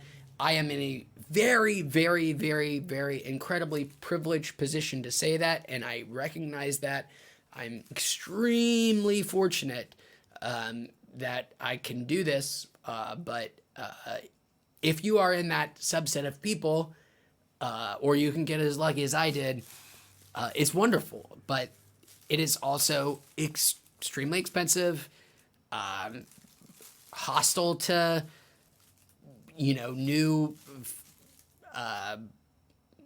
residential growth, all that kind of bullshit. But I still love it. Love it. Would happily live here for the rest of my life if that were, if I was told that by somebody, you're never going to move again in your future, I would say, okay, that's fine. I'm happy where I'm at. I can't say that I would never move, or that I wouldn't be willing to try a new place. But if I had to stay in Southern California, specifically Long Beach, forever, I would say that is A-okay with me. Long answer to that question. Forrest Lynn says Black Wall Street is a story forgotten by USA. Forrest Lynn, I'm not even sure what the story of Black Wall Street is. I would love to know more about it. It sounds like a juicy podcast topic, like a Planet Money episode or a season of Slow Burn or something. But it's in Watchmen. That I heard that one of the final episodes of the season dealt with a massively racist incident in the past. Watchmen is on my immediate list of things to start watching. I'm such a huge fan of the graphic novel for years and years, and I've been so excited. And I love Damon Lindelof so much. I can't believe I haven't watched it yet, but I've heard it's incredible, so it's high up there. All that being said, just finally started The Expanse. Finally, after, people have been chiding me forever. You gotta watch The Expanse. I know that the first Amazon season just came out. People were raving about it. I'm halfway through the first season, and it's just now starting to pick up. I am fully admitting to I'm stupid and a bad watcher of TV and not very observant, but it was quite confusing there for a while, a little confounding. I was like, they threw you right into the deep end and don't give you a lot of lifelines, and it takes a while for the various narrative pieces that they start with to, come together in a way that makes sense for the audience. But interesting things are finally starting to happen. I think I'm starting to understand how the politics of the world work. If you've never seen or heard of The Expanse, it's the show that was saved by Jeff Bezos. It was originally sci-fi series based on some books, like hard sci-fi near future books where humans have colonized the solar system, and there are 3 factions ish in the show. There are the people on Earth. There's a Mars contingent, like a whole Mars planet that has its whole own politics and is separate from Earth. And then there are like people who work in the asteroid belts. So I guess that's between Mars and Jupiter. And they're a different faction altogether. And it has some very hard sci-fi type physics stuff, like, you know, they really think about space and time and how long things would take, how these forces would affect the human body, what it would be like actually growing up in outer space, what it would do to somebody, the sort of anatomy of a person. It has a lot of cool thoughts. That is what The Expanse is. I'm sorry you didn't ask for that, but it's good. You should check it out. Well, I guess actually I didn't give it that high of an endorsement. I've only watched the first half of the first season, and it was very confounding to start with, starting to come together, and there's some definite cool sequences to it. Gives me some BSG vibes in a way, and really excited. And speaking of Battlestar Galactica, which network is it? Peacock, I think. The new Peacock streaming service, which is NBC's live, or NBC's ad-supported streaming service, is getting a new Battlestar Galactica series. I think it's Peacock, because there's so many coming out. There's Peacock, there's HBO Max, which is not the same thing as HBO, but one of them is getting a new Battlestar series that is done by the guy who created Mr. Robot and Homecoming on Amazon, and he's described it as neither a reboot or a reimagining, but something altogether different, but will still be very Battlestar Galactica-y. And it's got me pretty excited because the dude's obviously quite talented. Battlestar, for those first couple of seasons, it was really something special. And with a guy who is as creative and funky as Sam Esmail, I don't know how to pronounce his last name, Mr. Robot guy, it should be quite good. And Battlestar's such an interesting, it's such a cool universe to begin with, and I'm pretty excited to see what he comes up with. And that means I'm just going to have to go down another tangent here real quick and say board games. In a past life, I was a huge board gamer, ran a big board game group, had a huge collection. My second favorite game ever, and for a long time, my favorite board game ever, is the Battlestar Galactica. The Battlestar Galactica board game. I know you're thinking to yourself, what? License-based board games. Well, maybe not. Maybe some of you are clued in on how awesome board games can be. But a very awesome board game designer, Corey Kinesk, I think his name is, made a very, very complex, intricate board game based on Battlestar Galactica. And it was my favorite game for the longest time. A very brief summary of how the game works. It's a team-based game where there are 2 teams. There's the human and the Cylon team. And the goal is for the humans to basically make it to whatever planet Earth. And that involves them doing a bunch of actions over and over again as terrible things are happening to them. And the Cylons, the other team, their goal is to prevent the Battlestar or Galactica from doing that, by sabotaging them in any number of ways, blowing them up or doing any number of things. So what makes the game so fun is nobody knows at the beginning who the Cylons are. Everybody is working on the same team. However, as the game starts, everyone is given a card that shows you what you are, whether you're a human or whether you are a Cylon. And so if you are a Cylon, you are secretly trying to sabotage everything that's happening in the game and not getting caught while doing it. It's an incredible mechanic. You know, it makes everybody paranoid, question everything all the time. Who's doing what? Why did this terrible thing happen? So on and so forth. And then it further takes the amazing Battlestar theme even more because, you know, like in Battlestar, if you've ever seen it, the thing is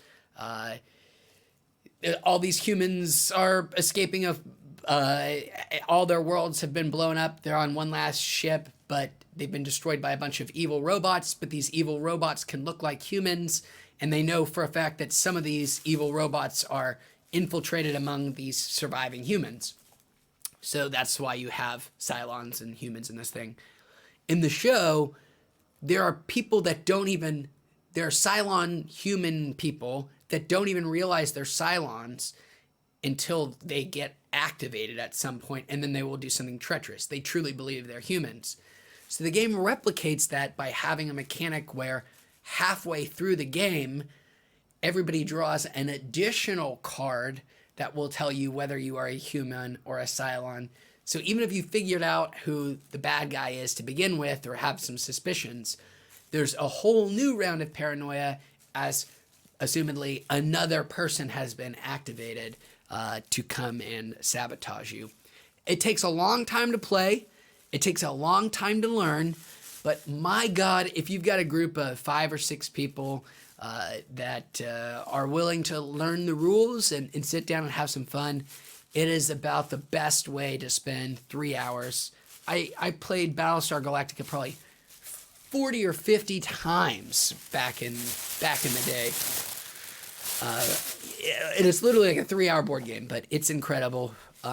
It feels so much like the show. Certainly not a board game to play if you've never played any more in-depth board games than like Monopoly or, you know, Uno or whatever. But if you have the patience for it and you have 4 or 5 friends that are patient enough for it, I promise you there is not an more enjoyable way to spend 3 hours than Battlestar Galactica. Whew! You didn't even ask for that endorsement, and I just gave it to you. Wow, what a nice guy. It's just me. Mark said I should start watching new things. Instead, I have just started watching Lost for the 8th time. Mark, it is funny that you say that. I made a resolution to myself that I will break soon, like all resolutions, that I was not going to just watch the same stuff over and over again. I was not going to just watch King of the Hill for the 8 billionth time this year. I was only going to try to consume new things only this year. Don't just put on comfortable old things. So I feel you there. Lost for the 8th time. Man, Mark, I just went through a nostalgia fest with Battlestar Galactica, and now you bring up Lost. There was nothing like Lost as it was on the air. I joined in on the 2nd season. I bought the 1st season sight unseen at Walmart on DVD the day it came out, based on nothing more than like a couple friends saying like, "This is the greatest thing ever." Me and my college roommates watched it in 3 days, and then we're on board forever for Lost. We would organize these big viewing parties for Lost every week. I mean, my friends we would talk about it all the time. We would get excited. I mean, genuinely, truly excited for Lost. I mean, it was giddy anticipation. There were, even, Game of Thrones may have been the closest thing to replicate it in terms of hype and viewer interest, but it still didn't even feel the same to me.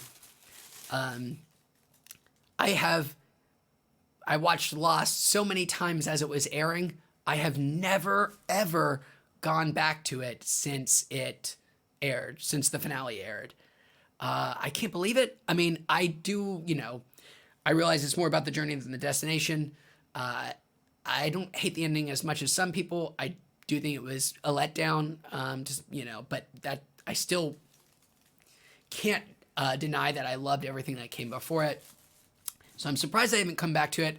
My greatest, and it looks like it's going to be a failure, but I made a bet with Jesus at one point that I predicted that by the end of this year, so by the end of 2020, it will not be out. It will not be. It might not even be officially 100% like announced, but I am probably going to fail it, but I'm still going to go with it. My bet is by the end of 2020, Disney will have announced some kind of Lost thing for Disney Plus at some point. Lost still, as you're talking about there, Mark, it still engenders that reaction in people. People are still fascinated by it, even though people hate it. I still think they might even hate watch it. It is still talked about. It is still thought about, even if not for the mystery, but at least for the sort of its format and its sort of way of storytelling and all that. I think Disney realizes that they could put out anything with that Lost property, and it could be so many things. It could be a reboot. It could be a sequel. It could be a reimagining. It could be a side thing. I mean, Lost is such an expansive idea, whatever it was, that they could really go any way with it. I bet that by the end of 2020, I'm going to fail at this, but I still am going to go with it. By the end of 2020, Disney will have announced some kind of Lost something to come out at some point. And I'll leave it at that. I think it's still a very valuable IP. And I think I really actually do think if they announce, I think they know that if they announced some kind of Lost thingamajig, that people would subscribe to the service just for that. It would be a big enough deal. And so that makes me think that they might do it. It's not like Disney to sit on a valuable property for long, right? Without trying to get some more dollars out of it. Lost has been off the air for it will be a decade. Yeah, they will have been off the air. This May will have been 10 years because it was May 2010 was the finale, I'm pretty sure. So a 10-year anniversary seems like a real good time to release or announce a Lost something or other. I don't know. I've never heard anything about this. There are no rumors out there to this effect. This is just me. Wild speculation. Lost. Haven't thought about it in a long time.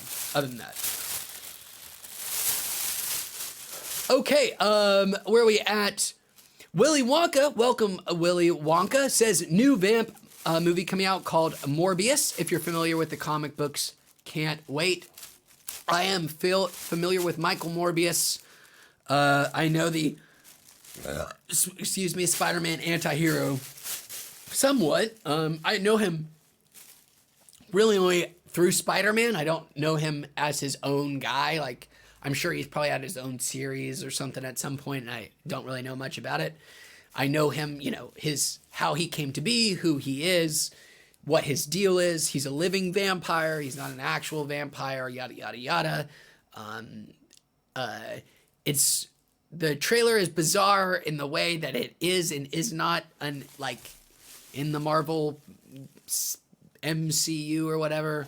But that picture of Jared Leto as the full-on Morbius looks real fucked up, so that's pretty cool.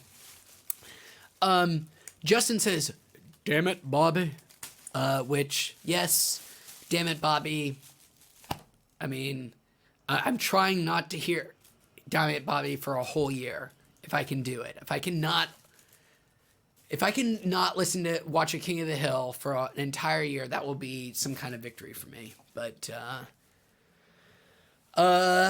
just me. It's Mark says he's still a Lost fan. Best show ever.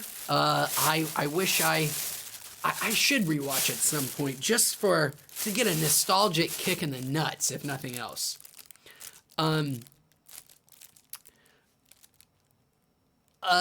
Medical Cannabis says Attack on Titan 4. I've never seen any Attack on Titan. I've heard a lot of people say like, oh, that is the anime to watch if you don't like anime. Shit, I gotta go back to the volcano cam. Turned off on me again. We'll cut over there. Just a second. See you in a second, everybody. Oh, wait. Oh, it's good. Turn it back on. I forgot what we were talking about. Lost, maybe. Oh, Attack on Titan 4. Is Attack on Titan something I should watch? I have not watched any anime shows ever, I don't think. But I'm not willing to. I bought Cowboy Bebop on iTunes like 6 months ago. They had the entire series for $5. And I was like, hey, partner, do you think you ever would want to watch Cowboy Bebop for $5? And she said, probably not. And I said, okay. And then I bought it. And we haven't watched it. But I've heard that one's also very good. And I already own it. So maybe that's what I watch first? Or do I watch Attack on Titan? That's the one with big giant beasties, right? I do like big giant beasties.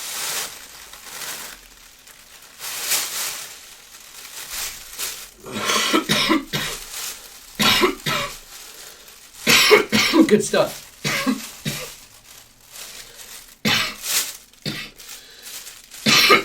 So this will be the third chamber, which means it's time to change it out after this one. Just like a baby's diaper. It's actually nothing like a baby's diaper now that I think about it. You change it. That's the only way that it's similar. So just take that comparison right out your head. I think we can get one more out of here.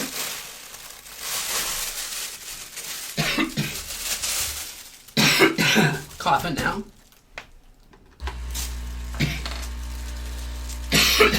Oh! I should have taken one of these to do instead right now. I can do both.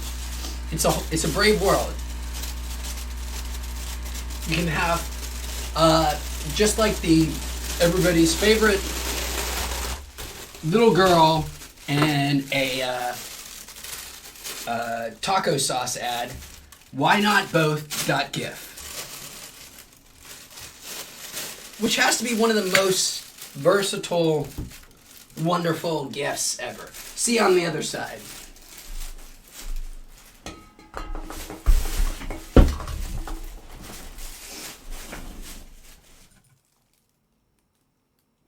Yeah, man. Whoops. Why not both .gif? Great stuff. Forrest Lynn says the new Spider-Man is going to be crazy now. Venom, Morbius, and the Sinister Six. I hope they're going to put all those things together because as of right now, well, it looks like Morbius is definitely connected to Spider-Man. I mean, there's, not to spoil things, but there's a familiar face in that trailer that made you go, oh, wow, that's a cool cameo. But Venom still was, intentionally, there was no Spider-Man reference. Sony, their whole deal with Marvel is so weird. I don't know what direction it's going to go in. But I hope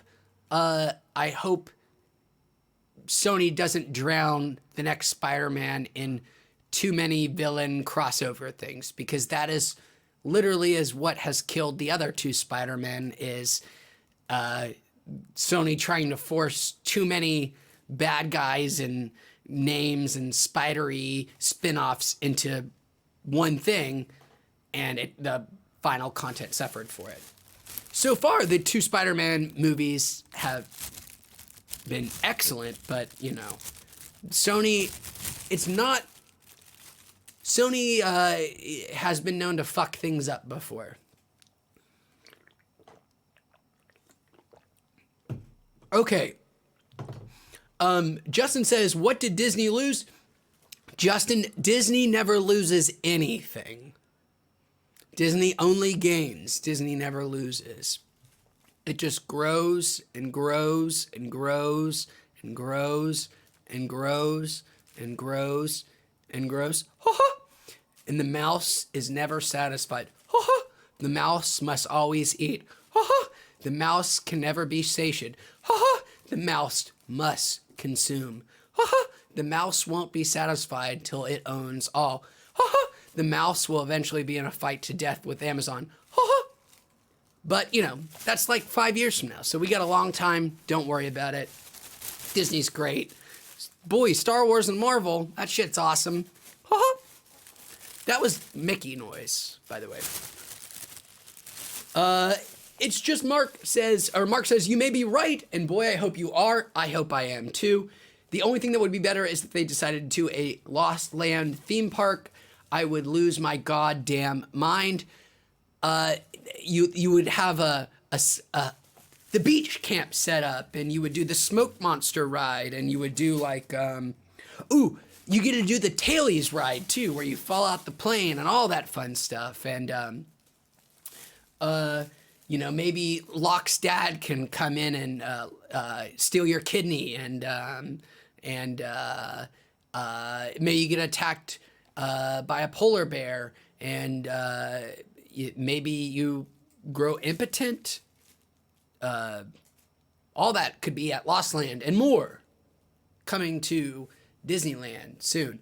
But in theme park news that is awesome, Nintendo Land coming to Universal Tokyo this year, and they, you know, said it will come to America at some point, but there is no date.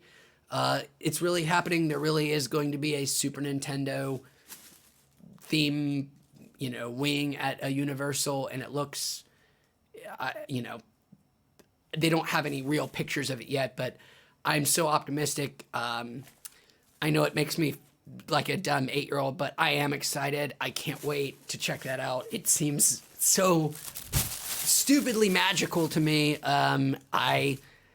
You know, the idea of a Mario Kart ride is so delightful. I'm tickled by the whole idea. I can't wait for it to come to the U.S. I mean, I'd love to see it in Japan at some point, but you know, that's being optimistic. Mike says, I need to check out this Lost show.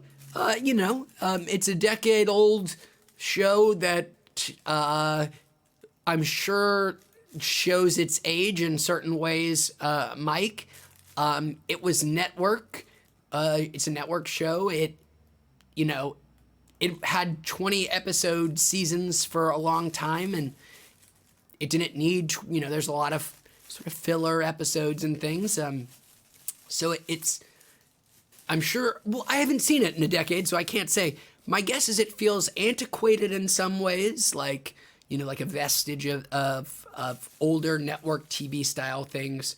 But I'm sure there's some still very novel things. And I would guess that the little hooks are still just as effective then as they are today. It was very much just one more episode. I got to see what's on next, kind of, you know, really maybe the most effective one of those ever. But yeah, I don't know what it's like today because I have not seen it. Medical Cannabis says Meghan Markle reportedly signing a deal with Disney. Wouldn't be surprised. Good for her, cashing out, getting them Disney dollars. Because what the hell else is Disney going to spend all that money on?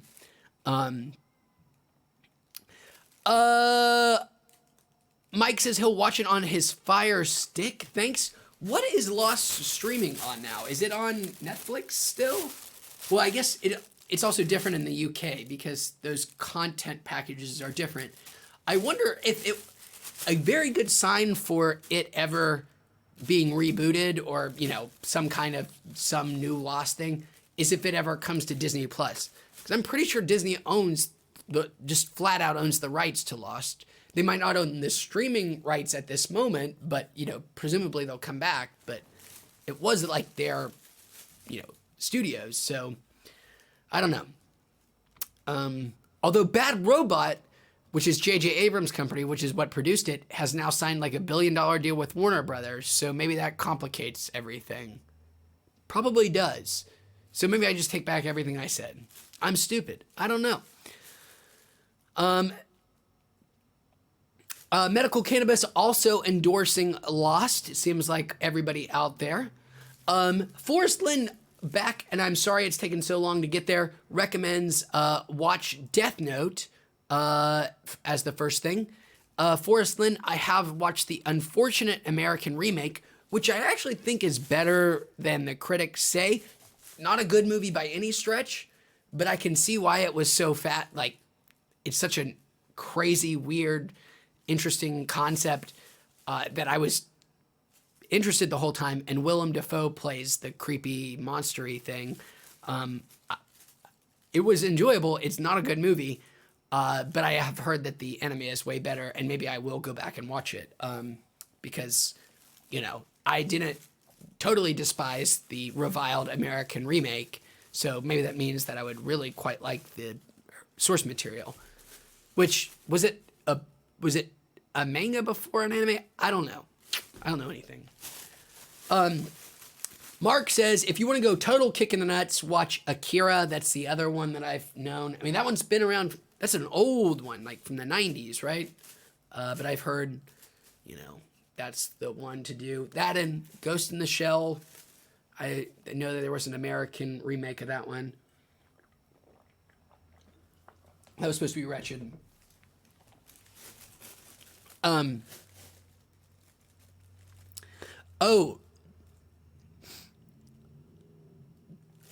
Forrest Lynn, yeah, I figured you weren't endorsing the much reviled Netflix movie, but I did watch it, and I didn't hate it as much as many people did, so maybe I will have to check out the original. Justin asks, what in Disney cult is going on?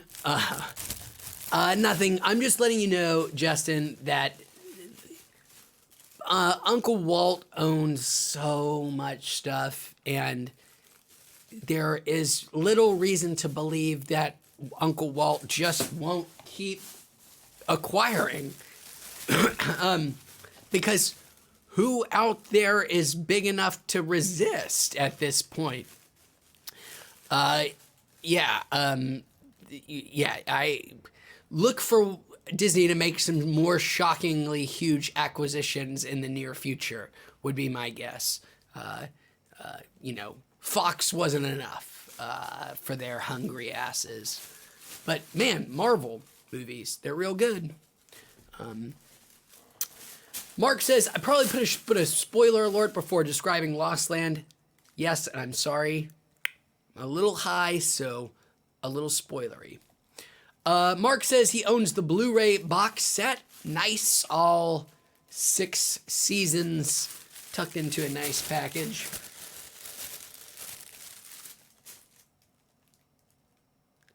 Oh, okay. Medical Cannabis was recommending Attack on Titan to begin with. That is what he was recommending, not whatever I was talking about. Lost.